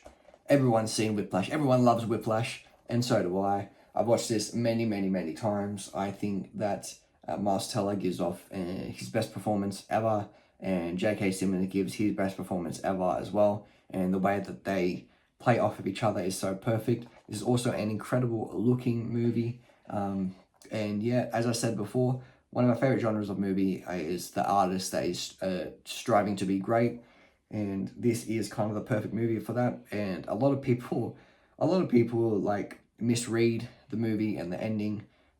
Obviously, this is kind of a tragedy, depending on how you look at it. But yeah, Whiplash is absolutely amazing, and yeah, please watch it if you haven't. Winnie the Pooh, Blood and Honey 2, Electric Boogaloo. This, I haven't watched this one yet. It's still in the wrapping. Gonna watch it at some point because my girlfriend loves Winnie the Pooh. Yeah, I am not excited for this, but I am excited to just make fun of it. So yeah, Blood and Honey. Blood and Honey. And last, this is the last one, yes, in the Blu-ray collection. Yes, it is. Zone of Interest. I thought this was a great movie. Incredibly good looking movie as well. The colors, they're so it's almost a pastel. Oh god, my nose is so red. Oh my god. But it's like a pastel palette of colors, and I think it is great. The only complaint I had about it was that it was very static. A lot of the shots were just still, and I think a bit of camera movement would have helped. But I do understand the artistic reason for it, how Nazis are kind of regimented, they're very stiff, and I do think that this is a great portrayal of it, and I think this is a great movie. The way this ends as well is, like, it doesn't feel like an ending, but it's so harrowing, it's horrifying. But yeah, Zone of Interest, absolutely recommend this. Very timely film as well. The way that the sound design as well is absolutely amazing. I think that the right at the start of the movie, because they're living right next to Auschwitz, and I think that one of the best shots of the decade, in my opinion, is Sandra Hullow's character holding the baby to the flower, and in the background you can hear these gunshots, you can hear like people suffering, and it just doesn't faze them at all. And I think that's such an interesting and incredible decision. And yeah, Zone of Interest, I highly recommend you watch it. And that's it for the Blu-rays. That's another 40 minutes gone. I did not know I had this much storage on my phone, but yes, 40 minutes gone. Blu-rays, 4Ks are next, and then I'm going to get to the Criterions. So yeah, let's get to it. I'm disappointed in myself. All right, to start off the 4Ks, I'm starting off with a bang. 2001: A Space Odyssey. Holy shit, what a movie. This is the essential film bro movie, and I really think this is absolutely incredible. Stanley Kubrick is at the top of his, like, just weirdo game. But yeah, if you haven't watched it, please watch it. I got this in 4K for a reason. It's absolutely incredible. One of the best sci-fis of all time, and one of the best movies of all time. by one of the best directors of all time. Yeah, 2001: A Space Odyssey. Highly, highly, highly recommend that. Next up, we've got a movie that I watched recently, Akira. This was a great movie. As I've said a bunch of times in this video, I found out that I love 90s anime by watching this. So yeah, I've also got, let me see if you can see it. Let me bring you closer. I have the manga, which I haven't gotten to yet because I wanted to watch the movie first. But yeah, I absolutely loved this movie. I do want to watch it again. And yeah, such an interesting story. It wasn't what I expected it to be. It's a lot weirder than I expected it to be. Yeah, Akira, if you haven't watched it, please watch it. Absolutely essential, in my opinion. So yeah, Akira. And then we have another classic, Alien. Just an incredible movie. One of the best sci-fi films of all time. Probably the best sci-fi film of all time. To be honest, if I think about it a lot more, probably not. But this is absolutely incredible looking. It's endlessly replayable. Absolutely iconic in the grand scope of movies. The Xenomorph is an incredible alien design. And it's so tense, so scary, and like, just it goes into your skin, the movie. So yeah, I highly recommend you watch this. Really highly recommend you watch it. And next we have Amadeus. I have not watched this yet. I got this very recently and I'm very excited to watch it. I love movies about musicians. I think they're one of the most interesting movies you can make. But yep, Amadeus, very excited to watch this one. Heard a lot of good things. Another one I haven't watched yet, Apocalypse Now. Again, heard so many good things about it. I really want to watch it. And I also want to watch Hearts of Darkness, the documentary about the movie. Yeah, Apocalypse Now, fantastic movie. I don't know why I said a fantastic movie. I heard it was a fantastic movie. That's what I meant to say, but yeah, there you go. And then we have one of my favorite movies of 23, Barbie. Incredibly fun. Very silly, doesn't take itself very seriously, and I think it's really good. I don't know what else I can say about it. It looks really nice. I love the colors in it. Margot Robbie is the Barbie, like the essential Barbie, and Ryan Gosling is absolutely perfect in this movie. Absolutely made for Ken. And yeah, love this movie, love Greta Gerwig, and as I said before, I'm excited for Narnia. And then we have one of my favorite comedies of all time, The Big Lebowski. I absolutely love this movie. I think it's one of the best Coen Brothers movies ever. What's his name? John Goodman is so funny in this movie. This is absolutely his best performance ever. It's just so funny. What the fuck are you talking about? The Chinaman is not the issue here, dude. I'm talking about drawing a line in the sand, dude. Across this line, you do not. Also, dude, Chinaman is not the preferred nomenclature. Asian American, please. Jeff Bridges is so good as well, and Steve Buscemi is so funny, Philip Seymour Hoffman. I mean, there's just an array of amazing performances in this film, and along with that, it is incredibly well shot. The cinematography is incredible, and some of the most interesting editing you'll ever see in a comedy. So yeah, Big Lebowski, I highly recommend you watch this. Next up, I have Blade Runner, The Final Cut. I think this is another incredible movie, one of the best sci-fis of all time. Harrison Ford was made for this role, in my opinion. He was made for both. I mean, he was made for every role he was in. I feel like he's one of those actors, you know, you got Indiana Jones, you know, his role in Star Wars, I'm forgetting his name, I'm so bad. And Blade Runner. Those are three characters I don't think anyone else could play other than him. I think his stoicism is so good, and the way that this future dystopia is told, it's told so well, and the movie still looks amazing. The miniatures, oh my god, I love the miniatures. Bring back miniatures, man. I absolutely love it. I mean, what can I say about this movie? Incredible, love it. And along with that, I also love Blade Runner 2049. While I do prefer the first Blade Runner, this is absolutely amazing as well. I do think it's a bit odd to advertise Harrison Ford when he's like only in like the last third of the movie, but yeah, I don't know why they spoiled it as well in the press tour, but yeah, Ryan Gosling is absolutely incredible. He plays such a stoic person so well. If there's anyone that could kind of replace Harrison Ford in this universe, it'd be Ryan Gosling. And yeah, it's absolutely amazing. Anna de Armas is also incredible in this as well. So yeah, I highly recommend you watching both of them.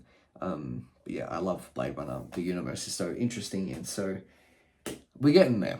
We're getting there, aren't we? But yes, next up we have a movie that I love, Donnie Darko. Very, very teenager. Very, like, if you know what I'm talking about.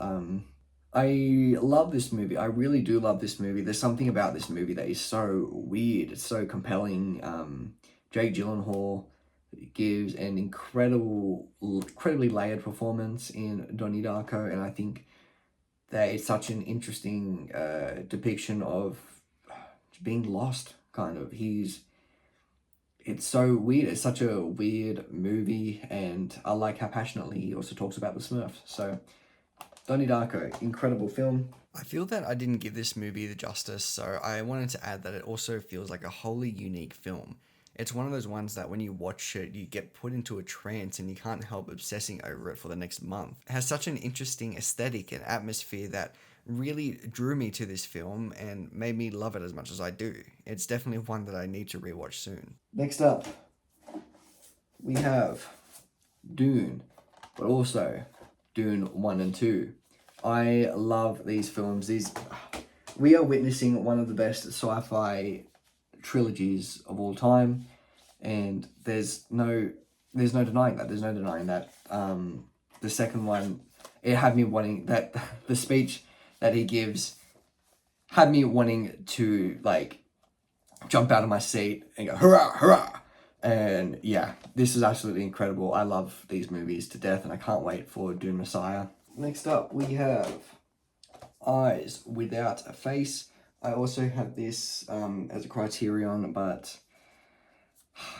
it was very annoying. I've been wanting to get this movie for a while. I waited for the Criterion to, because it was out of stock. So I waited on eBay for the Criterion to come back. I bought the Criterion. A week later, I go to Brisbane and I find the 4K version of it. Very bothersome, but yeah, I think this is a fantastic movie. Yeah, not much I can say about it, really. I think very, very interesting, very sinister as well. I highly recommend you watch it. And then we have one of the most overhated movies of the decade, Everything Everywhere All at Once. I don't know how you can hate this movie. I think it's so much fun. I think it's very sad. It's definitely a tearjerker. When I watched this in the theater, I cried. And yeah, Michelle Yeoh gives an incredible performance. Ke Huy Quan is incredible. Stephanie Sue, oh my god, sorry, Stephanie Sue is absolutely incredible as well. But I will say, I don't know how Jamie Lee Curtis won. Not deserved at all. I think Stephanie Sue was so much better. But yeah, good movie, really, really great movie, and one that I should watch again. I haven't watched it for a while. But next up, Full Metal Jacket, absolute classic. The first half of this movie is generally 10 out of 10 masterpiece worthy stuff. I do think it kind of falls off a little bit after that, but I highly recommend this movie. Stanley Kubrick is absolutely incredible, obviously, but yeah, Full Metal Jacket, incredible film. Next up, we have, oh my god. Next up, we've got Furiosa, a Mad Max saga. Incredible movie. I really couldn't get enough of this movie. Anya Taylor-Joy and Chris Hemsworth are an absolute joy to watch. Chris Hemsworth puts one of, if not his best performances ever in this movie. It's such a good-looking movie as well. I love the Mad Max universe. I want to watch the old ones eventually. I've watched Fury Road and I absolutely loved it. So yeah, Furiosa is incredible, and I will never respect the Furiosa doubters. So yeah, shout out to Mad Max Furiosa. Then we have a horror classic of the 2010s, Get Out. Absolutely love this movie. Such a good commentary on, I guess, colonialism, and yeah, it's so good how do I say it? How kind of white people objectified black people, and it's told in a modern context, and I think it's such it's kind of a genius way of telling it. So yeah, Get Out is incredible. Jordan Peele is incredible. What's his name? Jen Kaluuya is gives one of the best horror performances of all time, in my opinion. So yeah, Get Out is absolutely amazing. Watch it if you haven't. And then we have classic Heat, absolute masterpiece. This one, I mean, how many times can I say it? Al Pacino and Robert De Niro, that standoff that they have with each other, not the standoff, but the diner scene, there's so much tension. It's so good. The way that they play off each other is absolutely incredible. I think Al Pacino's performance is absolutely incredible. And with the way he says he's got a big ass is incredible. But yeah, I love this movie. Such a good looking movie. I'm so excited for the, pretty sure it's a prequel. But yeah, Heat, incredible. I love Michael Mann. And next up, you have a movie that I watched recently. It's a Wonderful Life. Absolute tearjerker, this one. One of the best movies to watch on the holidays. I think it's absolutely incredible. Jimmy Stewart is incredible. Donna Reed is incredible in this as well. The way that, I mean, David Lynch talks about this movie so well, but the way his desperation is, you can feel it in your soul, and it's absolutely incredible. The way this movie looks as well. I can't get my head around why people want to see this movie colorized when black and white, it looks amazing. But yeah, It's a Wonderful Life, one of those old Hollywood movies that have held the test of time. It's released in 1946. If you haven't watched it, please watch it. It's absolutely amazing. Please watch it. And then we've got one of the best movies of all time. Probably my second favorite movie of all time. It's in my Letterboxd top 4. Mulholland Drive. This is a masterpiece to top any masterpiece. I mean, David Lynch was on another level in the 2000s, and I don't know what else I can say about this movie. This is an absolute masterpiece. Incredible looking movie. The way that her trip to Hollywood is so, there's so much, it's almost like, I don't know how to say it, but it's like cloudy. It's so bright, so like, it's the stuff of dreams. It looks so dreamy. And yeah, Naomi Watts, generally, I think this might be like the best performance of all time. Naomi Watts, like she just blended with her character so well. Justin Theroux is incredible as well, and Laura Elena Haring is amazing. This is, I don't know how many times I can say this is one of the best movies of all time. Absolutely, without a doubt, the best David Lynch movie as well. And I highly recommend you watching it if you love David Lynch, if you love Naomi Watts. Please watch this movie. If you love weird, freaky shit, watch this movie. This is probably one of the more, other than Elephant Man, of the David Lynch movies I've seen other than Elephant Man, this is probably one of the more straightforward and easy to get David Lynch movies. But yeah, Mulholland Drive is an absolute masterpiece, in my opinion. So compelling. And yeah, absolutely love this film. And then we've got Nope by Jordan Peele. This was amazing. I haven't seen Us yet, but this is right there with Get Out for me as his best film. Daniel Kaluuya, again, puts on an incredible performance. Keke Palmer is absolutely incredible in this as well. And Stephen Yeun, again, is incredible. It's such a good-looking movie. The effects are amazing. Like, you can't even tell that it's effects. It's so good. And the story of it is so interesting, and yeah, I absolutely love this. Please watch this if you haven't. And then we have from one of my favorite directors of all time, The Northman. Robert Eggers really hasn't missed yet, but this is an incredible movie. Alexander Skarsgård just was a chameleon in this movie. It's so good. Nicole Kidman was amazing. Anya Taylor-Joy, even Ethan Hawke was amazing. Willem Dafoe is always good. But yeah, this is such a good, epic, and great epic. I recommend this movie to as many people as I can, because of all of Robert Eggers' movie, this is probably one of the easiest to watch, other than maybe Nosferatu.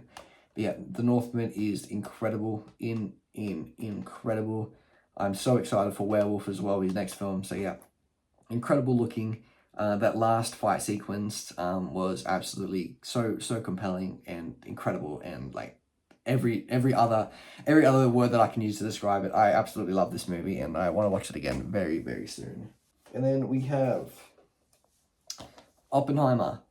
This was probably, when did this come out? 2023.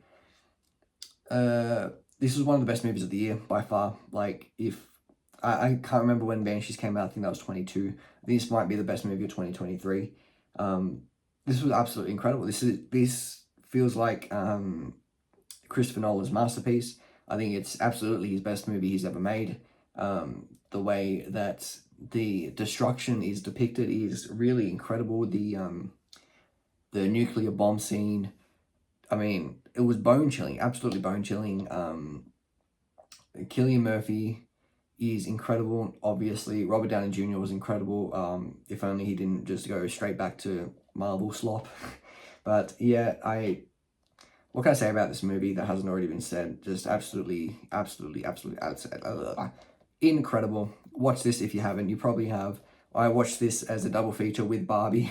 So yeah, incredible film. Really, really incredible film. If you love Christopher Nolan, you're going to absolutely love that movie. And then we have Parasite, Best Picture winner, the first ever foreign movie Best Picture winner. I think this was absolutely incredible. While it's my second favorite, Bong Joon-ho, but this is absolutely amazing. I mean, this is as advertised. The story of class disparity is so well told and so realistic, and the frustration you can feel in their bones. But yeah, I absolutely love this movie, and I guarantee if you watch it, you're going to love it. It's probably one of the easiest movies to watch. So yeah, Parasite is absolutely incredible. Also, Song Kang-ho, one of my favorite actors of all time. Like, he's absolutely incredible, obviously. So yeah, there's that one. And then we have another masterpiece, Ran, or Ran, however you pronounce it. This is incredible. This is the textbook epic. Like, one of the best and most interesting stories ever told on a screen. One of the best looking movies of all time. If you're talking about every frame of painting, this is definitely that movie. I absolutely love Tatsuya Nakadai. He is one of my favorite actors of all time, and this performance is one of the many reasons why. But yeah, I love this movie so much, and I want to watch it again. It's so good. It is so good. Every word that you've been told about this movie, it's true. It's amazing. I mean, what can I say about it, really? It's absolutely incredible. The performances are absolutely incredible. And yeah, that's all I'll give you. And then we've got Scarface. This is an incredible movie. I haven't watched this one in a while. Al Pacino is incredible in this movie. It's such an interesting story. I have to watch it again because my mind is very blurred on this movie because I watched it so long ago. But I do really love this movie from memory. And then we have Ingmar Bergman, The Seventh Seal in 4K.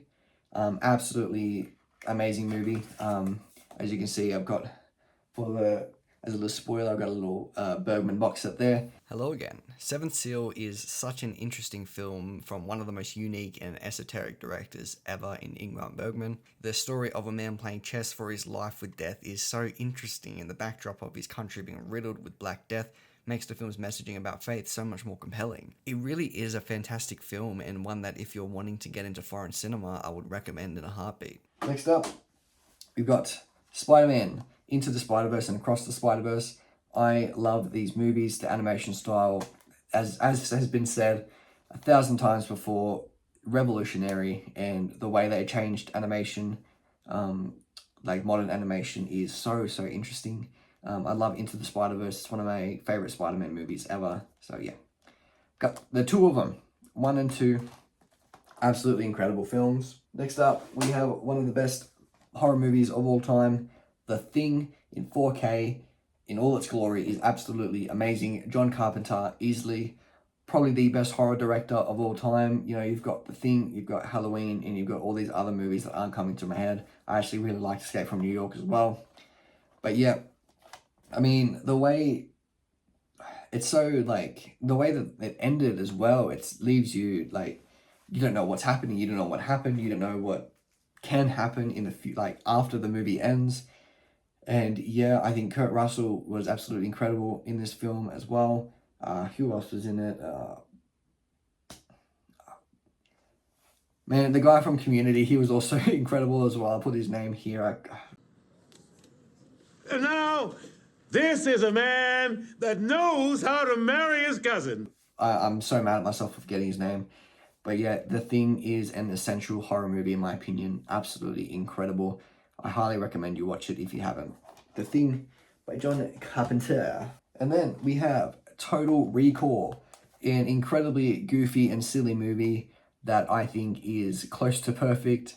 The action is so interesting. The effects, they're interesting. It's kind of on the cusp of the era of visual effects and physical. But I think this is a really, really great mix of both. Arnold Schwarzenegger is kind of the perfect actor for this movie. And yeah, I don't know what else I can say about it. This is a great movie. Like, sometimes you have to have some silly schlock, and this is like the perfect action schlock that you can watch. So yeah, Total Recall, absolutely love that movie. And then we're going on to the display 4Ks now. Let's start off with the Blood Pack, American Psycho. I think this was really cool. It doesn't stick very well, annoyingly. But yes, there we go. I love this movie. I really, really love this movie. And it's one of those movies, again, that gets misinterpreted by fucking right-wing morons. And it's given it a bad name. But I truly think this is an incredible depiction of the male fantasy, and the male fantasy being fucking stupid. Like, and I don't know, I just love this movie. It's also got just got a copy of a bunch of Patrick Bateman's cards. And yeah, I think it's incredible. Obviously, Christian Bale is amazing, as per usual, as he usually is. And yeah, I can't recommend this movie enough to those who haven't watched it. You've probably watched it. If you're a movie fan, you've probably watched American Psycho, but if you haven't, please give it a go. It is incredible. Don't let the right-wing nut jobs give it a bad name. It's an incredible film. Next up, what do I want to talk about next? Talk about this one. Seven Samurai by Akira Kurosawa. One of the best movies of all time, easily, quite easily. He was so good at making epics. This and Ran, both absolute masterpieces. This is a, what is it? A BFI, again. 4K edition. It looks pristine, absolutely incredible. Yeah, we've got a bit of a poster there and a poster there. But yeah, I think if you're wanting to get into Kurosawa, this is a very daunting movie to get into him, so I do suggest going with a Throne of Blood or a Rashomon. I think that's the movie. But yeah, Seven Samurai is, if you're going to watch Kurosawa, you have to watch Seven Samurai. This is like just as good as advertised. The way that, like, I really, the one thing that I commend this movie the most about is that it's not just like super action heavy. It's very a lot of it is very mentality driven, and just I can't gush enough about this movie and about Kurosawa. I've got a few more Kurosawa movies to come up, so I'm going to keep it at, this is a masterpiece of many masterpieces from him. So yeah, give this one a watch if you haven't. Then I'm going to go with Raging Bull. This is my favourite Martin Scorsese film ever. I mean, what can I say about it? Like, this is my favourite. This is also my favourite Robert De Niro performance ever. The depiction of what's his name, Jake LaMotta, is so, it's like, it's almost bone chilling the way that he grows to become this like person and this like monster almost. And it's a very good cautionary tale. So you also get a hardcover book, which I love. I gotta read some of these essays. I don't usually go through them, but I should be reading them, to be honest.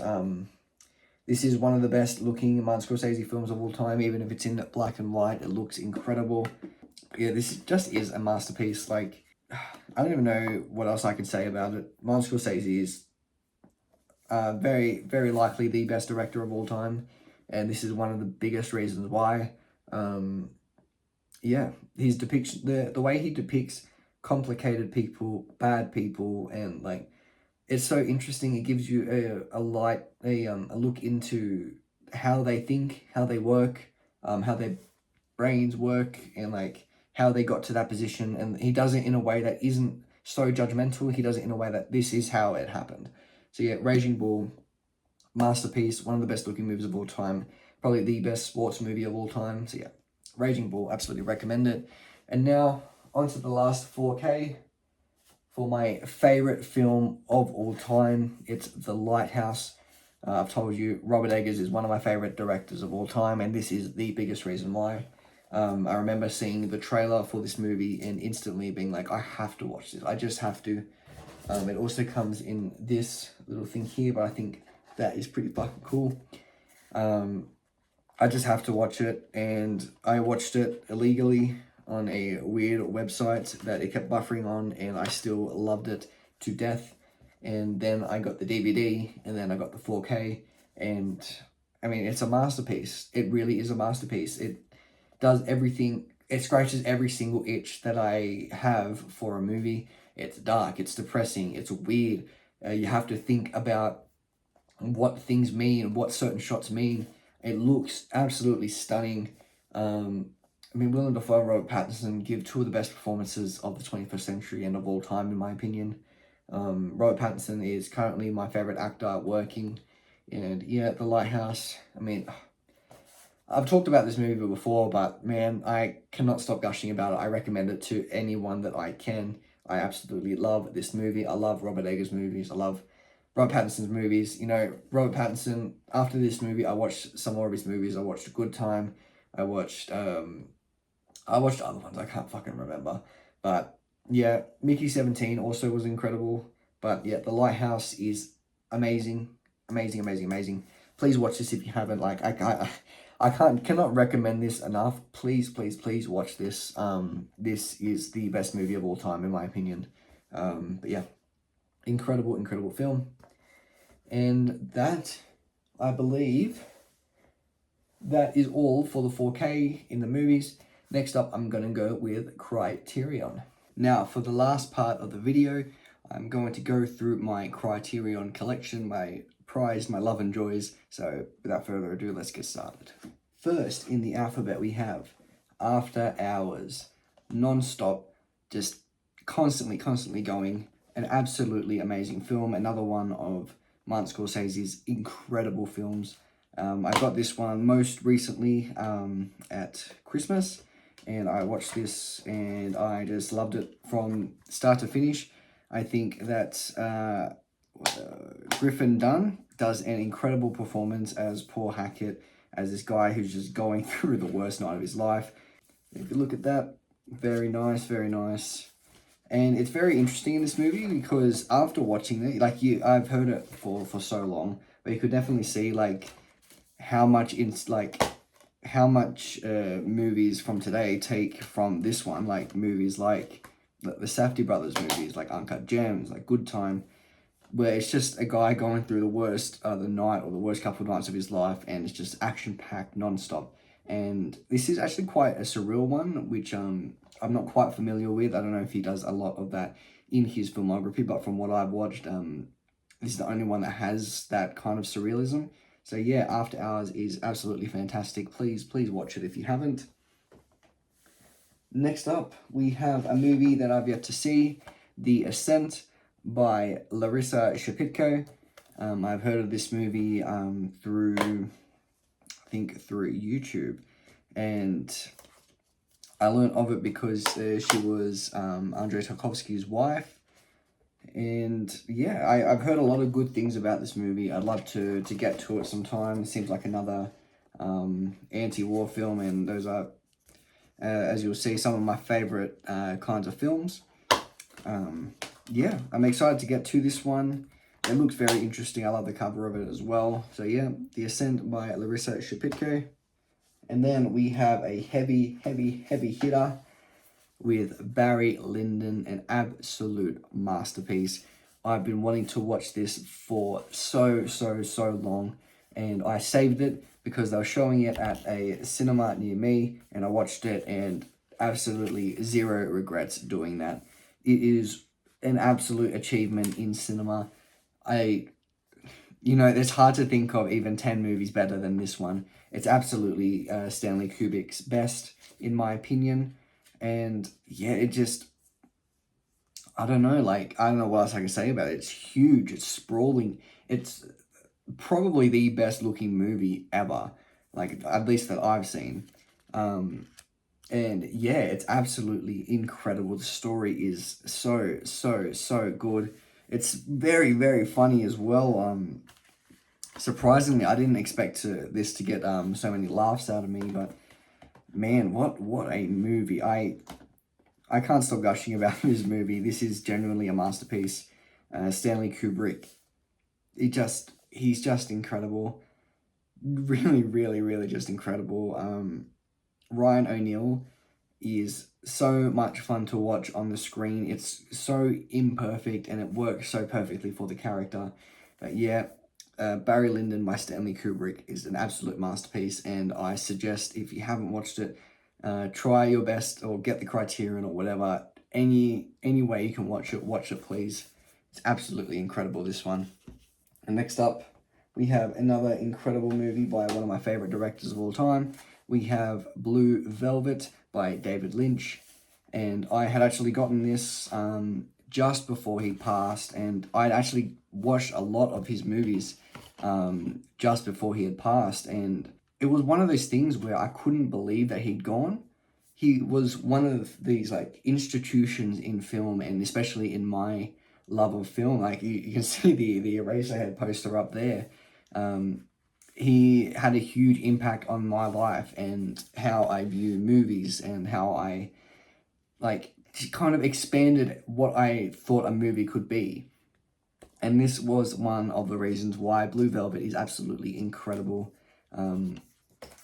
I think this was wasn't my introduction, but it was the second thing that I saw of Kyle MacLachlan. He was absolutely incredible in this as well as Twin Peaks, as I said before. Laura Dern is incredible as well with how young she is even. And Isabella Rossellini is absolutely incredible. Just everyone, really. Dennis Hopper is such a cartoon villain, but it works so well. I absolutely love how kind of over the top it is, but it just works for this movie. It works so well. I can't get over his movies in particular. I would say he's my favorite director of all time. He's at least, his films feel personal to me. I don't know why. I don't know exactly why, but I've heard a lot of people say it. But he had a profound impact on film, and this is a huge reason why this, Eraserhead, Mulholland Drive, and a couple others that I'm going to talk about.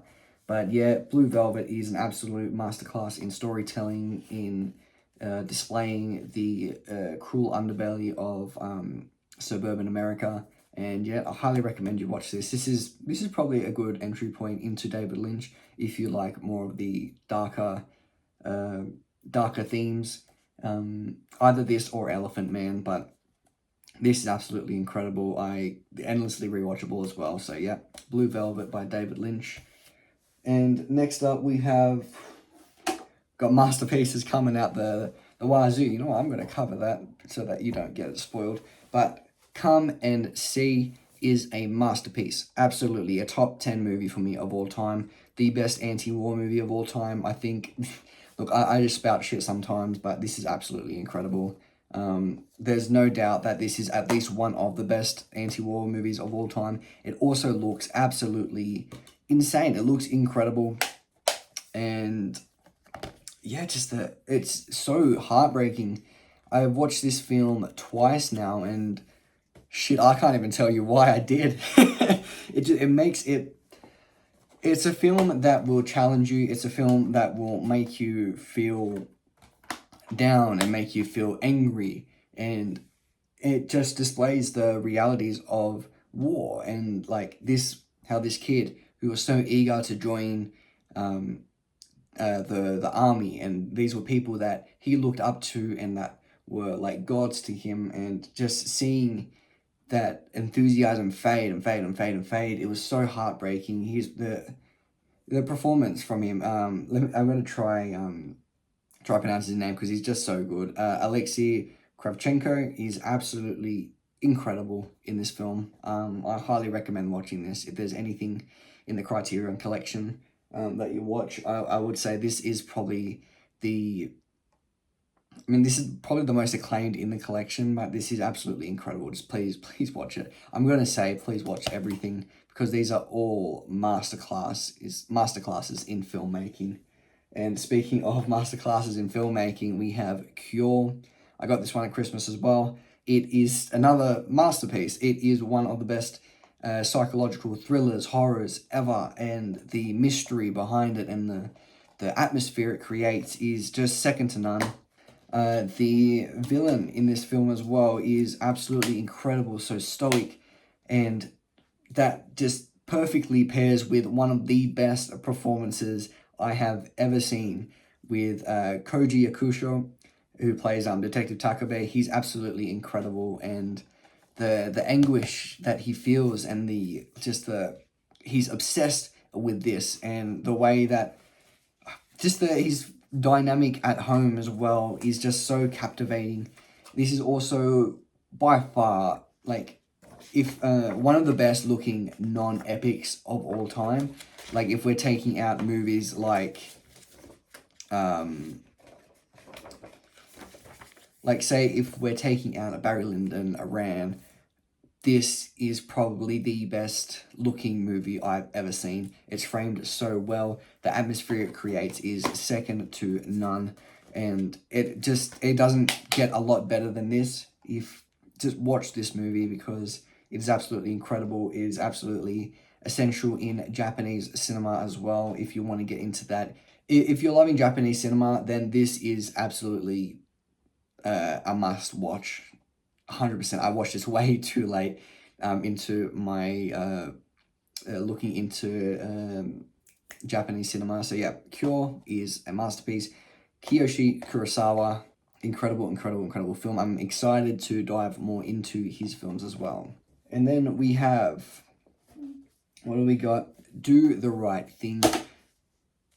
Spike Lee. What can I say about this film that hasn't already been said?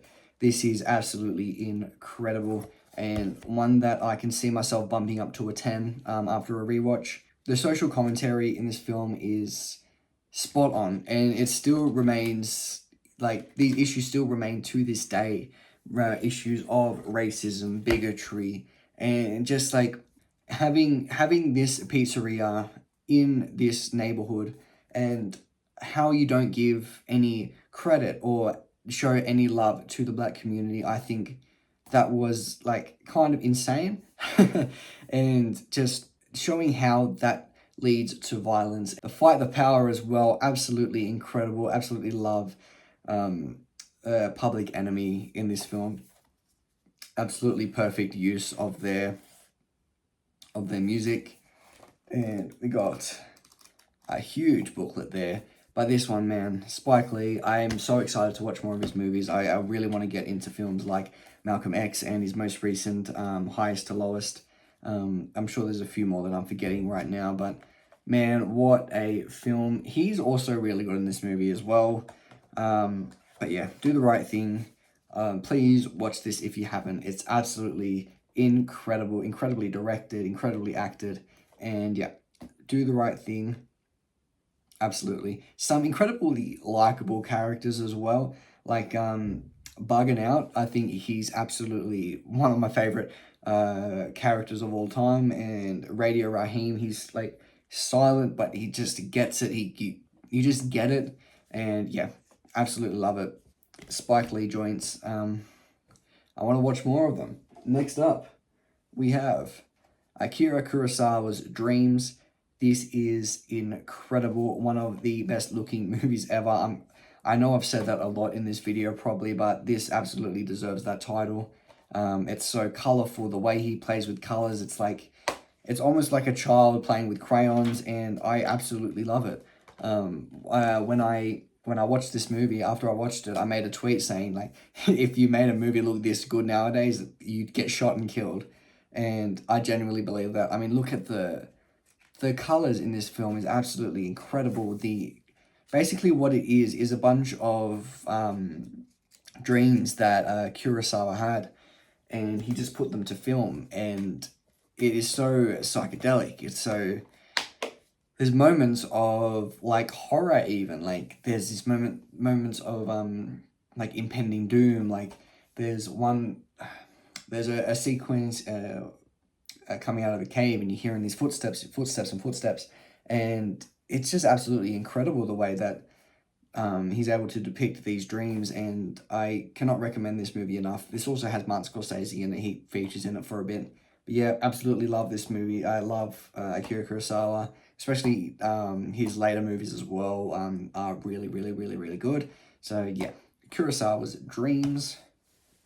And then we have another Kubrick with Dr. Strangelove, or How I Learned to Stop Worrying and Loved the Bomb. Absolutely incredible anti-war film. This is another one of those like just essentials. Like you hear of movies that you need to watch, and Dr. Strangelove is absolutely one of them. It is hilarious as well. I only caught how funny it was on the second watch, and yeah, look, that's really cool. Top secret R, to be open only when code received, motherfucker. And I absolutely love this movie. There's nothing much I can say about it, really. It's just an incredible film, and incredibly,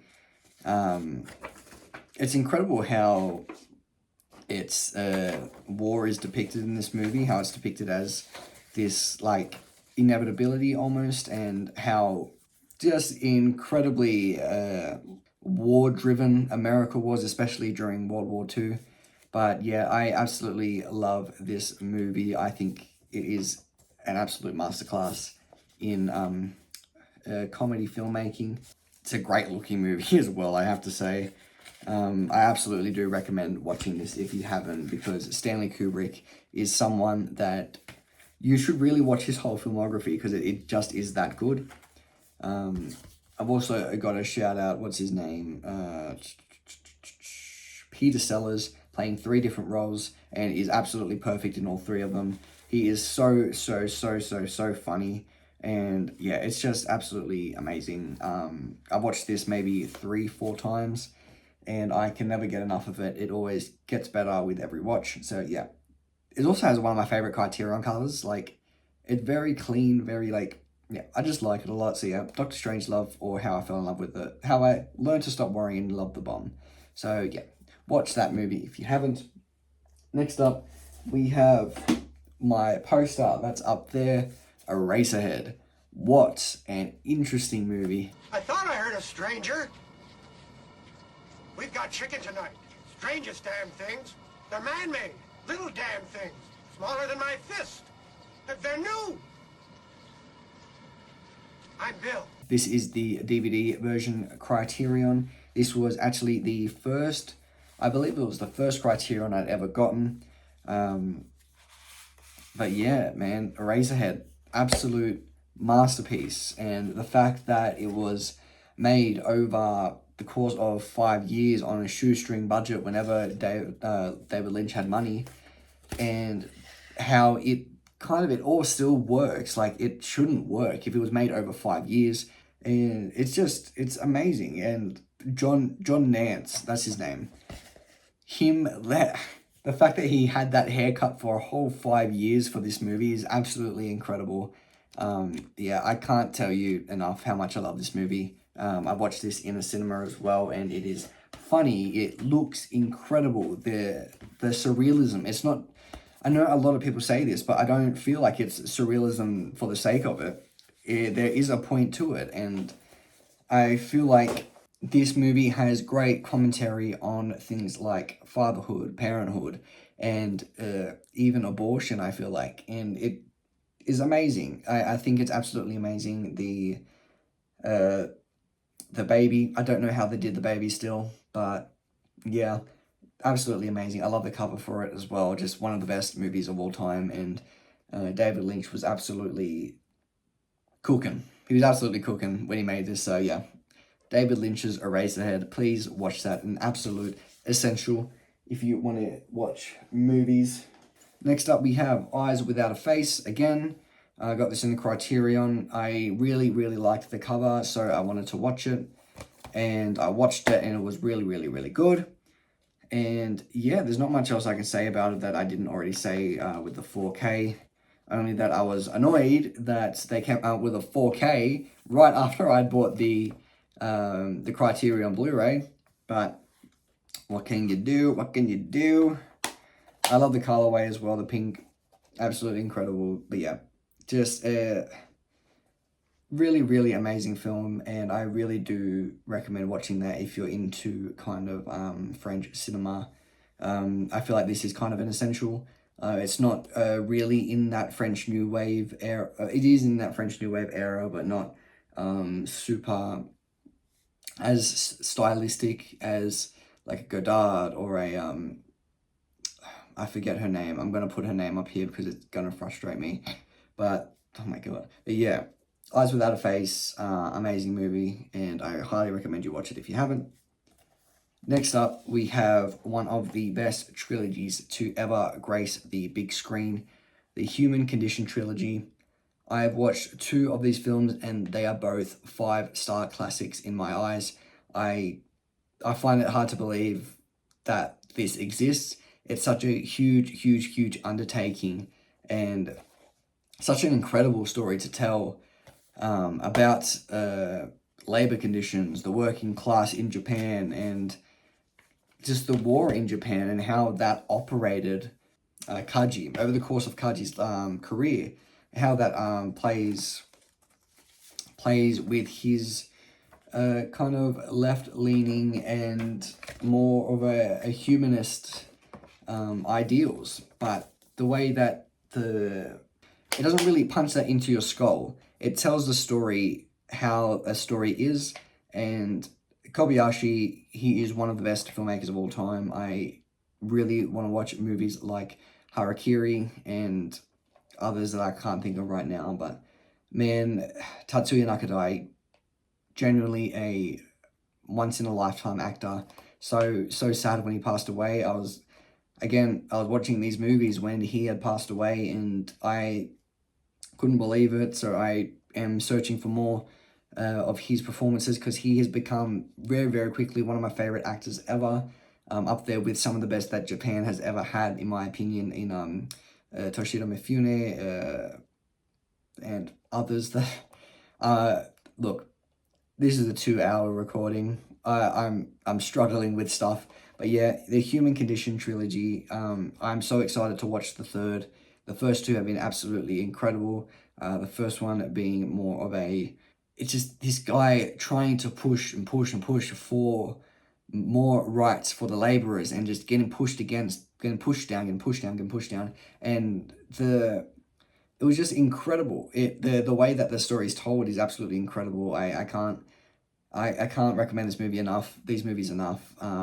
They're all like 3 hours a piece, but they're all so worth your time. I've watched all of these between the hours of 10 and 1 a.m. So I was able to stay awake, so that should give you something. But yeah, Human Condition trilogy, absolutely amazing. I'm so excited for the third. And yeah, watch this. And another one, Japanese film, one of the most fun, eclectic, unique films you'll ever watch if you get the chance to watch it. House is absolutely amazing. I cannot get enough of this film. I've watched this maybe 4 times with like different people, and they're all like, what are you watching? Like, what are these kinds of films that you're watching?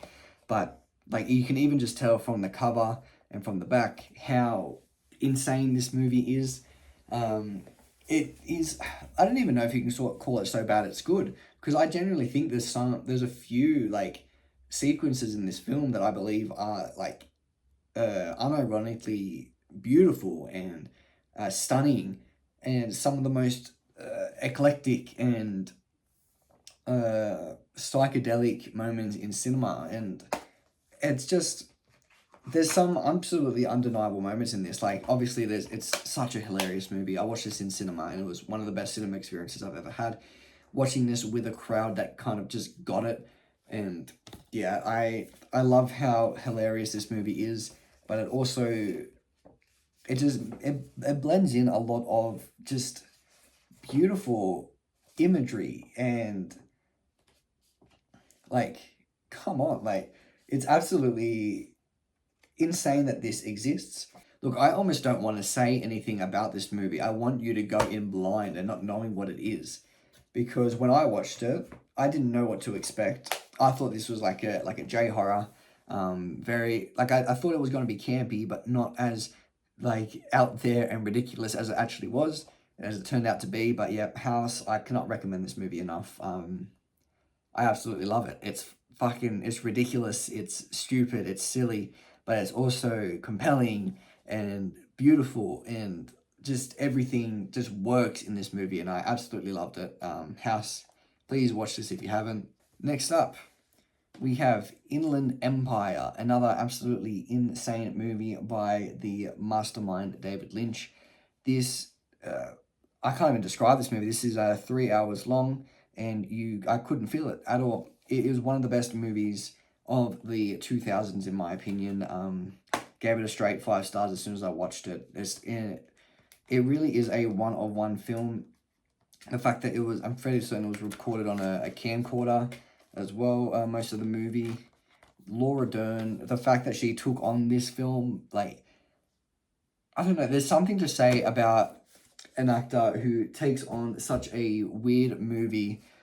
An actor who's so big, she's been in Jurassic Park, she's been in these big movies, and she decides to take on such a strange and eclectic and unique film.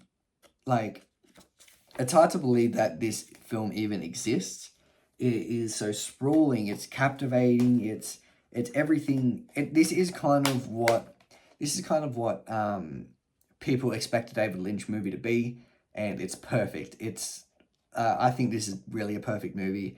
I can't fault it at all. I didn't feel the 3 hour length at all.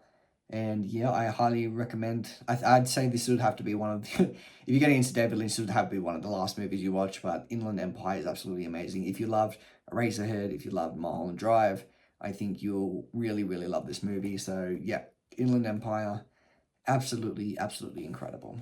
And next up, we have In the Mood for Love, one of the best romances ever, one of the best love stories ever. Walk on Wire, one of the best directors of all time. I really, really, really, really want to watch more of his movies, because this one is incredible. Tony Leung and Maggie Chung. I'm probably butchering their names. I'm so sorry, but they are absolutely incredible in this film. The feeling of longing and yearning for someone that you can't have. It speaks to the soul, and there's little moments in this film, little glances, little looks that just absolutely just tugged at my heartstrings, and like, it made me I really rooted for the man, and it's absolutely incredible. This is just one of the best looking movies ever as well. I absolutely love it. Absolute heartthrob that Tony Leung is, but man, I cannot recommend this movie enough for people who want to get into Chinese cinema. Like, this is absolutely an essential for getting into it. I unfortunately missed out on watching this in the theaters, but man, on the TV is just as good.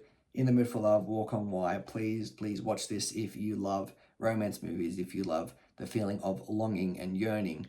This is absolutely essential for that. So yeah, In the Mood for Love, Walk on Wire. Give that a watch. Next up, we have another Scorsese classic, and it seems like it's the last of the collection, The Irishman. This is incredible. The fact that this even has a Criterion was amazing. It's mind-blowing. It's a Netflix film, but it's on Criterion. As soon as I saw it, I was like, I have to get this. Robert De Niro, Joe Pesci, Al Pacino, absolutely incredible in this movie. It's like that Unk still got it with all three of them. But yeah, this is absolutely incredible. I don't even know what I can say about it. I didn't feel the length at all when I watched it, I Heard You Paint Houses. That's the pretty sure that's the novel it was based off of. But yeah, I was obsessed with this movie, man. Like, as soon as I watched it, I had to get the Criterion, and it was kind of the perfect movie for someone like Martin Scorsese to release at this point in his career. You know, and that final shot is just so devastating. Watch this movie if you haven't. Like, truly, I saw this stupid thing online about using it, like watching it in like a mini series way. I think if you have that mindset, you should stop watching movies and just watch shows. But yeah, The Irishman is an absolutely incredible movie, one of his best movies, released so late in his career, and I'm so excited for Killers of the Flower Moon Criterion because that's absolutely one of my favorite movies of his as well. And yeah, great looking movie as well. The de-aging can look a bit uncanny, but it doesn't, it's not as so bad that it distracts from the film. But yeah, incredible movie, The Irishman. Please give it a go. Next up, Andrei Tarkovsky's Ivan's Childhood. This is, and I know I've said this a million times, but this is one of the best looking movies of all time. This is the best looking black and white film of all time. The way that every shot is framed, the way that the camera moves in every single shot is just so, it feels so on purpose, and it just feels also calculated. And the performances, the performance from the kid, I don't have his name on here, but it is incredible. It's kind of like a film on the loss of innocence. This kid had his innocence stripped from him. Like, even though the beginning sequence with the balloon and the, like, him seeing his mother, it's heartbreaking seeing him where he's at now and saying sentences that a child shouldn't be saying. Like, what is he, like 10, 9, 10? And he's like, I don't know, man. It's heartbreaking, some of this movie, but it is incredible, and it's like by far and away, to me, the best looking black and white film I've ever seen. If there's any better that you know of, please recommend it to me, because I love movies like this. The one shot in particular that I love is the shot of the birch forest. I thought it was absolutely beautiful, just using the white and it's just great. It's an absolutely great movie by an incredible director. So yeah, Ivan's Childhood. Please give it a watch. Next up, we've got the last of the David Lynch, I believe. Yes, this is the last of the David Lynch. Lost Highway, another incredible film in his filmography. Definitely one of the more straightforward ones. But the mystery behind it so it's exhilarating. It's an exhilarating movie. And it is just good. It's just really good. Obviously, that the shots of the road, so influential. The amount of movies nowadays that take from that, like even the last year's One Battle After Another. It's just so good. He's just such a good director, man. And watching all of his movies in short succession, really just, it's heartbreaking, you know. Lost Highway is amazing. It's his 7th film. Patricia Arquette and Bill Pullman are incredible in this. So please watch this if you haven't. Watch all of David Lynch's movies, because they are all so good. Even What Did Jack Do? Or that monkey one that he did. But yeah, David Lynch is amazing, and this is one of the many reasons why he is. So yeah, Lost Highway. Please give that a watch. And now we have my favorite Bong Joon-ho film, Memories of Murder. This is incredible. Probably, oh my god, what happened to it? It seems to have gotten a bit destroyed, but Memories of Murder is one of the best crime movies of all time. It's incredibly good looking, like, and there are a lot of drop kicks as well, surprising amount. Like, it doesn't just happen like once or twice, it happens like 5 times or something. But yeah, this is based on a true story, I believe, or at least an event in Korea's history. And yeah, it's just so good. Like, what can you say about Bong Joon-ho? And I'm being 100% serious when I say that if you like Parasite, please watch this. If you're just getting into foreign movies, Bong Joon-ho kind of is a perfect, it's the perfect way to get into that kind of cinema. Yeah, it's just so good. Song Kang-ho is incredible. One of the best actors of all time, and the final shot of this film is gut-wrenching. It's horrifying. It's so simple, but it is so good in its messaging. I highly recommend this if you love just crime and mystery movies. So yeah, Memories of Murder, absolutely incredible film. Alright, this looks a lot different right now because I completely forgot to record this one because this is in my living room and I just watched it. This is Oni Baba, one of the best horror movies of all time in my opinion. It is so, there's so much atmosphere, it's so thrilling, the way that the reeds are almost a character, like the way that they blow in the wind, and like every single time one of the characters would run through the long grass, I would think they're gonna fall in the hole, they're gonna fall in the hole, they're gonna fall in the hole, and it eventually paid off into one of the best climaxes ever, in my opinion. Just absolutely really incredible stuff from Kaneto Shindo. I'm butchering. I'm bad with Japanese names, but this is absolutely incredible, and just that is some awesome artwork as well. I love that. I truly love that. There you go, some cool stuff. Those are the reeds I was talking about. It's like they're their own characters themselves. So thrilling, and is also like a commentary on grief and post-war and just everything. And it's so real, you know, I love movies that just feel real and grounded, and it almost feels like we are watching real people do real things. And yeah, the mask, the iconic mask, it played such an awesome role and such a cool role in this movie, and I can't recommend this movie enough. I absolutely loved this to death.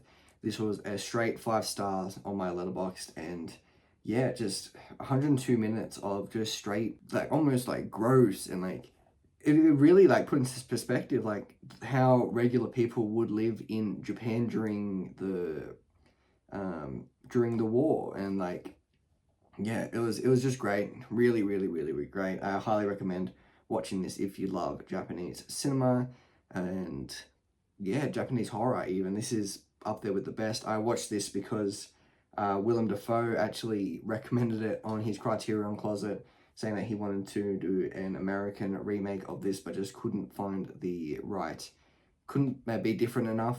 But yeah, Oni Baba, I highly recommend this if you haven't seen it. It is absolutely amazing. The atmosphere that it creates is so unique and so itself. And yeah, Oni Baba, Kaneto Shindo, I want to get more of his movies. I want to watch more of his movies. And yeah, please watch this. And then we have Persona by the masterful director Ingmar Bergman.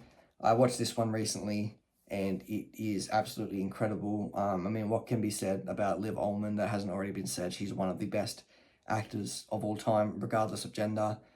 The performances that I'll talk about later because of this one. The performance in this, in particular, is so good, so quiet, so subdued. It is so good. Like, I know I'm saying this a lot, but it just is one of the best movies ever, and it's from one of the best directors of all time, like an inconceivably consistent director. Yeah, Persona is so good. I really highly recommend you watch it. It's only 83 minutes long, so an hour 23. So it's a quick one. If you want to get into Bergman, I feel like this is the perfect beginning. So yeah, Ingmar Bergman's Persona is an absolute masterclass in filmmaking and storytelling. And I have to give credit to B.B. Anderson as well, who gives an incredibly passionate and fragile performance. And yeah, I can't get enough of this movie. Those shots of the someone staring this way and then this way, so iconic that it was used in the World Cup. So yeah, Persona, absolutely love this movie. Give it a watch if you haven't. Next up, we have the incredibly weird Pink Flamingos. I absolutely love this movie. Like, I don't even know what to say about it. This was a big reason why I got it. Just the cover alone, so unique. And I love the, I'm a big fan of, like, RuPaul's Drag Race and stuff. So watching this, it was kind of an interesting experience because it's not very close to that. But seeing such a personality like Divine just thrive on the screen, she was absolutely incredible. Like, she has personality just oozing out of her, and like, I saw, this is such like a weird movie too. Like, it's such a kind of a fucked up movie with a lot of fucked up scenes. And I saw, when I was watching reviews of this film, Red Letter Media did a review on it, and they said that they don't know what's weirder, that John Waters thought that this was going to be his big break, or the fact that it actually was, because this is such a weird and trashy and like disgusting movie, but it's so compelling, and it's so like, just all the characters and all the situations that they're into, it's just incredible. This is also endlessly rewatchable. I'd love to watch this movie again because it's just so much fun. Good fun for the family. But yeah, watch this movie if you haven't. It's so trashy, it's so unique. It's gonna be unlike anything you've ever watched. If there's anything that I can kind of compare it to, maybe like The Holy Mountain. But yeah, this is basically Divine trying to prove that she is actually the most disgusting person. The filthiest person alive is the title that she's wanting, and is getting challenged for. So yeah, Pink Flamingos, highly recommend this. Watch this with your family. You'll have a great time, trust me. On to the last of the Stanley Kubricks. We have what might be, no, not his best movie, but one of his best movies, In Paths of Glory. This is absolutely one of the best anti-war movies. You know, as you can tell, I love anti-war movies. This is absolutely up there with the best of them. The performance from Kirk Douglas is so fiery and so passionate, and you kind of just have to relate to it. Like the struggle against power and against the truth and against lies and against the truth, and it is just absolutely incredible. It's so captivating. Like how do you make a movie this good, like near the start of your career, is just mind-boggling to me. What Stanley Kubrick does with this film, with this whatever budget he was on, is absolutely incredible. I can't recommend this movie enough.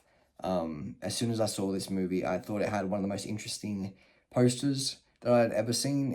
And I just I had to watch that one. I really enjoyed the poster, and that's kind of similar to what happened with Eyes Without a Face and Pink Flamingos, but Paths of Glory is a masterpiece, absolutely, without a doubt. So yeah, watch this one if you haven't. I realized I've missed a movie by the incredible, and the last one of his movies that I have in the collection, by the incredible Akira Kurosawa. We have Kagoshima, masterpiece.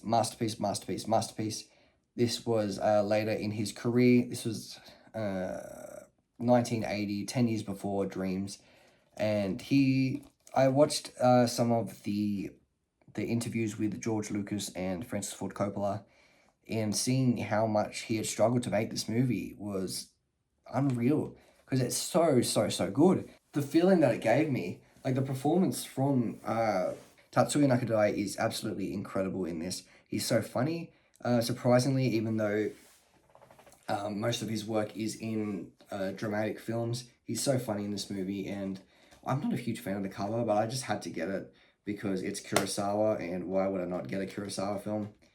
But again, similar to films like Dreams and Ran, the way that he plays with color is unlike anything I've ever seen before. Look at that. That's one of the storyboards. It's absolutely incredible. Let me find, are there any, no, there's no shots, but incredibly cool storyboards from Kurosawa here. And the colors, there's a dream sequence that happens in this film, and it is such an interesting array of colors and just an amazing way to frame it. And it's absolutely incredible. So funny as well. And if it's kind of interesting. It's like this person gets dropped into this incredibly powerful position, and having to lead wars and having to kind of lead all this destruction, and him having to just be straight through it. And it's just so compelling, so amazing. And the final sequence is incredible. Yeah, Kagoshima is absolutely amazing. Please watch this. Please watch any Kurosawa movie, because they've all been good from what I've seen. Next up, we have Mirror, Andrei Tarkovsky. He really was a master of his work. I haven't watched this movie in a few years, but I do want to watch it again at some point, because from memory, it is absolutely incredible looking.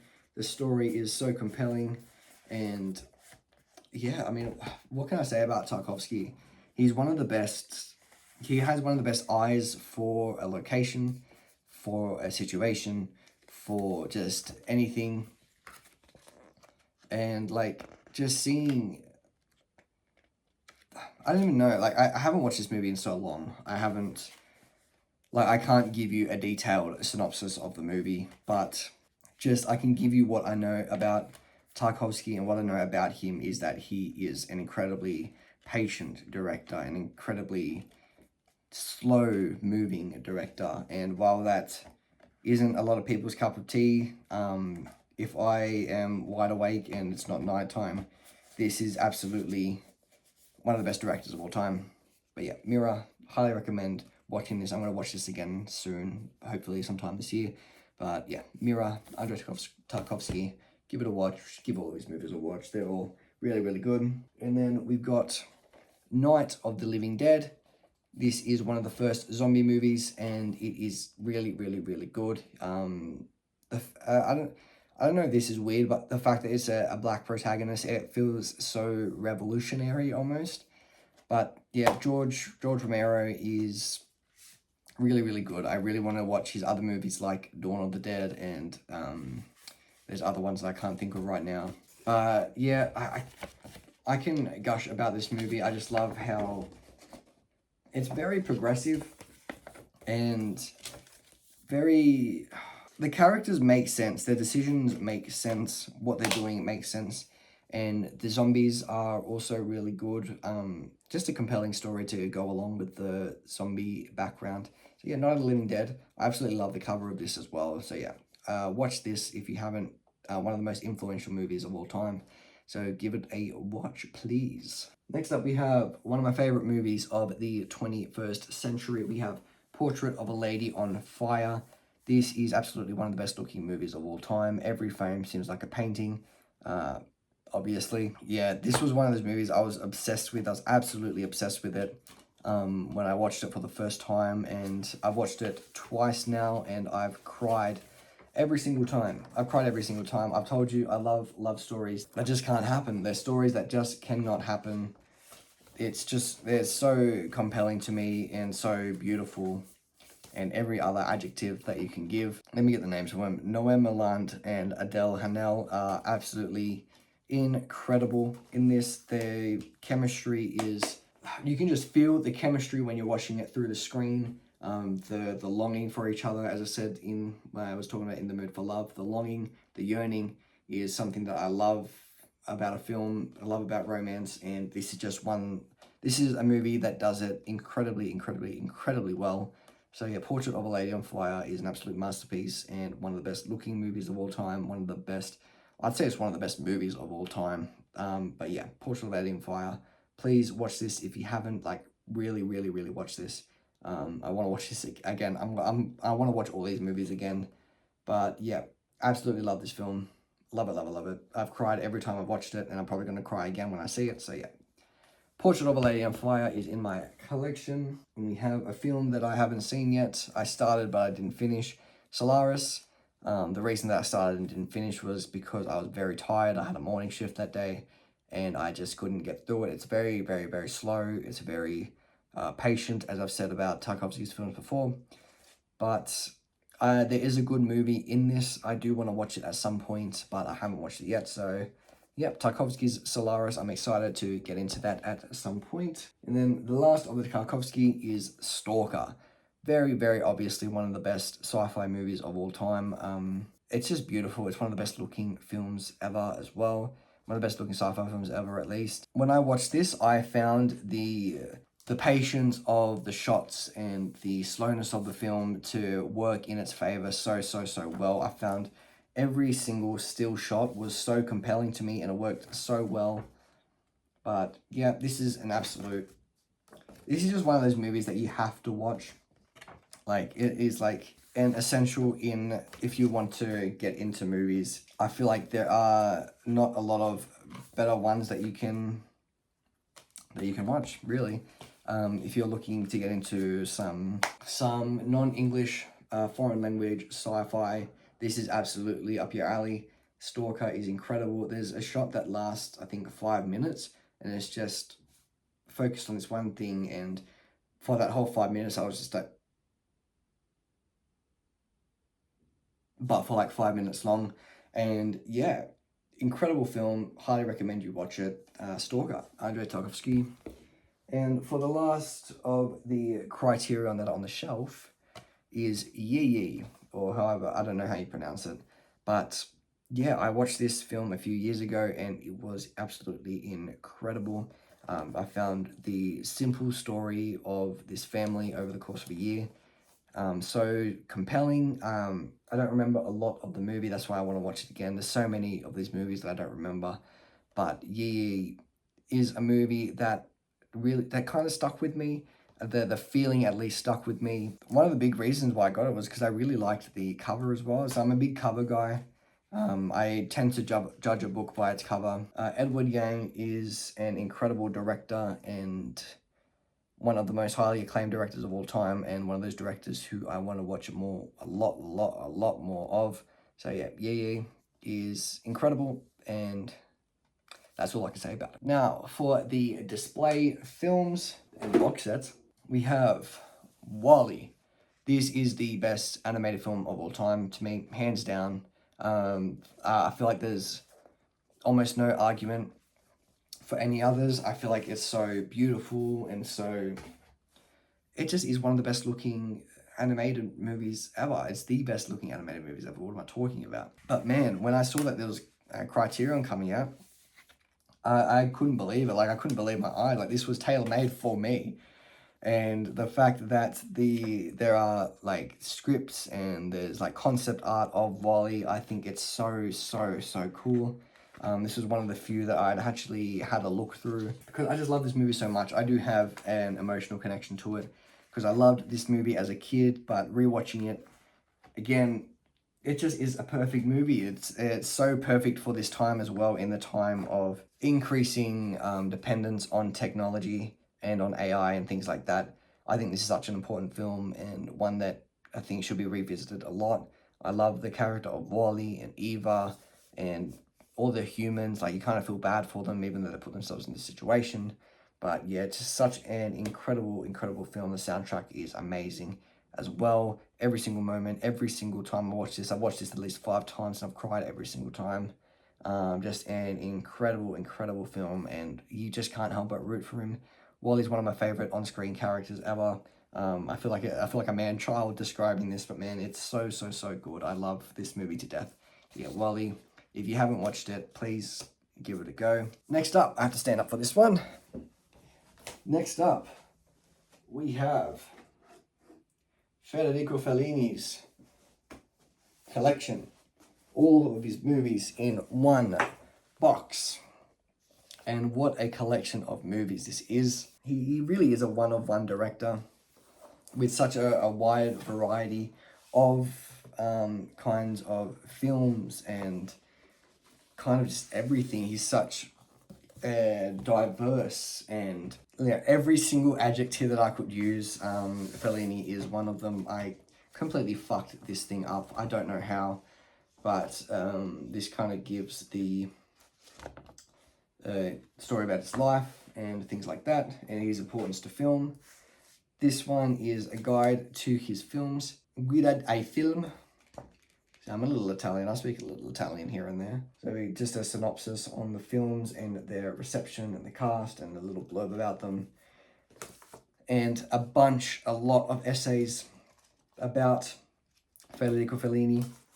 And he really is, I don't know if it's just because I'm part Italian or that Italians just have an incredible sense of pride, but I feel a connection to his films that I don't really have with any other directors. But yeah, his films really resonate with me. I guess resonate's not the right word, but they really, I really get attached to them.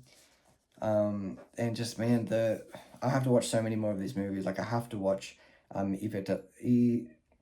Vitelloni, La Strada, Il Bidone, La Dolce Vita. No, I've watched La Strada. Have I watched La Strada? Oh shit, have I watched La Strada? Give me un secundi. 1 second. I have watched La Strada. La Strada is an absolutely incredible film, and with one of the best Italian actresses of all time. Let me get her name so that I don't disrespect it. Giulietta Massina is absolutely incredible. It's so sad, the story, and man, I cried at the end of it, but God, it is so good. What other films? Nights of Cabiria. Again, she is so good. So sad. I just love this movie to death as well. And films like 8.5 are absolutely incredible. What else do we have here? Like, I've heard so much about La Dolce Vita as well. I have to watch that movie, 8.5, again, incredible film. There was one other movie that I watched. There's so many more I want to watch. But I watched Fellini's Satiricon. What a strange, weird movie to have in such kind of like it's such a weird movie. Like, it's a telling of, I don't even know. It's so weird.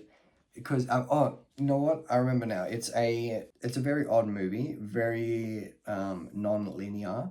And that is because it's based off a story that has lost a lot of its pages and a lot of its, the film kind of treats you in that way. It doesn't fill in the gaps. It doesn't, it just shows you how the story is read face on. And I really admire that so heavily. And Fellini is one of those directors that I admire so much.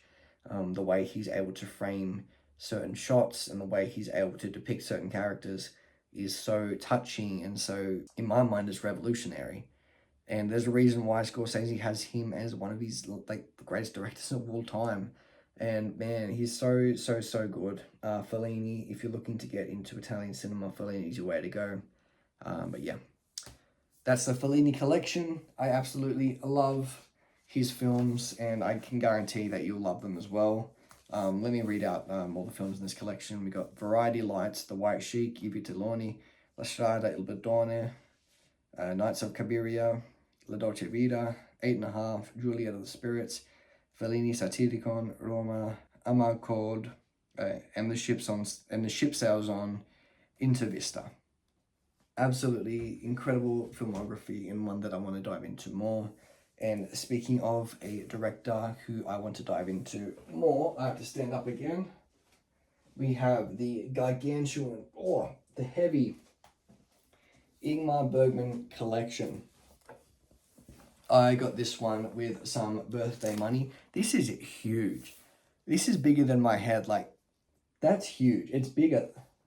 Like, yeah, this is such a good, like, I was going to say it's such a good movie. All of them are good movies. But this is such an incredible collection of films. It's such a huge collection. Like, that's all of the discs that are in here. And this is a huge collection of essays and just essays about the film and, like, information about the films. And this is all of it, man. This is all of it. Like, Ingmar Bergman is absolutely one of my favorite directors of all time. Let me read through a few of the movies that I've watched. Seventh Seal, I've talked about that one. Wild Strawberries is absolutely incredible. One of the best depictions of kind of a man reflecting on his life, and it's just so compelling. Through a Glass Darkly, I've heard, is very good. Persona, I've talked about. Cries and Whispers was absolutely incredible as well. So heartbreaking, every single second, just gut-wrenching, and the way that the color red is used is absolutely incredible. I've never seen that color used in that way before. What else do we got? Scenes from a Marriage I want to watch. Autumn Sonata is, in my opinion, his masterpiece. And Liv Ullmann gives one of the best performances of all time in that film. The way it depicts the relationship between a mother and a daughter is really one of one, and it's kind of interesting in the film, like he kind of acknowledges that he is kind of a man that can only give you part of an experience that a woman goes through. Yeah, it's such an incredible film. Liv Ullmann and fuck me, what's her name? Something Bergman. Oh my god, this is killing me. She gives an absolutely incredible performance as well. She really is an all-time great actress. What else do we got here as well? I think that's all that I've watched from here. But man, such an incredible director, and one that I want to dive into more. The imagery that he uses as well is so unique and so one of one. And yeah, Ingmar Bergman is absolutely incredible. I'd love to get some more kind of directorial box sets. Because there's so many directors that I want to watch. There's so many, like, I'd love for there to be a Martin Scorsese box set. I want to get that Wes Anderson box set. Would be awesome. There's just so many movies, man. There's so many movies to watch that I can't just watch all of them, and the fact that I can't is kind of heartbreaking. But I want to love as many as I can. But yeah, that's all of the collection. That's all of it. Yeah, this is way longer than I thought it'd be. This is going to be about 2 or 3 hours long, but if you stuck around to the end, or you've just you skip to the end kind of thing, I appreciate you clicking on this video, even though it's so long. As you can see, I love movies. It really is my one true love when it comes to video games, music. It's movies that absolutely that have absolutely taken over my life and that I love. And yeah, speaking of, I will be enrolling in university, so my uploading schedule might be a little bit worse than it already is. I'm trying my best to keep up with everything, but it's hard, and I just want to make good videos. And this was really fun to do. I really enjoyed doing this. I love talking about movies that I love, and just movies in my collection that I forget I have, and just remembering them, like, you know, movies like Yee, Stalker, Portrait of a Lady on Fire. I haven't watched them in so long, and talking about them again and remembering them is really incredible. I love these movies. I love every single one of these movies in their own way. Even the DVDs, even a lot of the weird DVDs we have. But yeah, I'm sorry that this video is so long. It is so long. I don't expect everyone to be at the end of this, but yeah, man, this is what I want. The fact that I don't have that big of an audience, but the fact that I can just sit my phone there and record myself talking about all these movies that I love, it feels like an honor to me. And yeah, I don't know what else I can say. Thank you for watching. If you've stuck around to the end, I really appreciate it.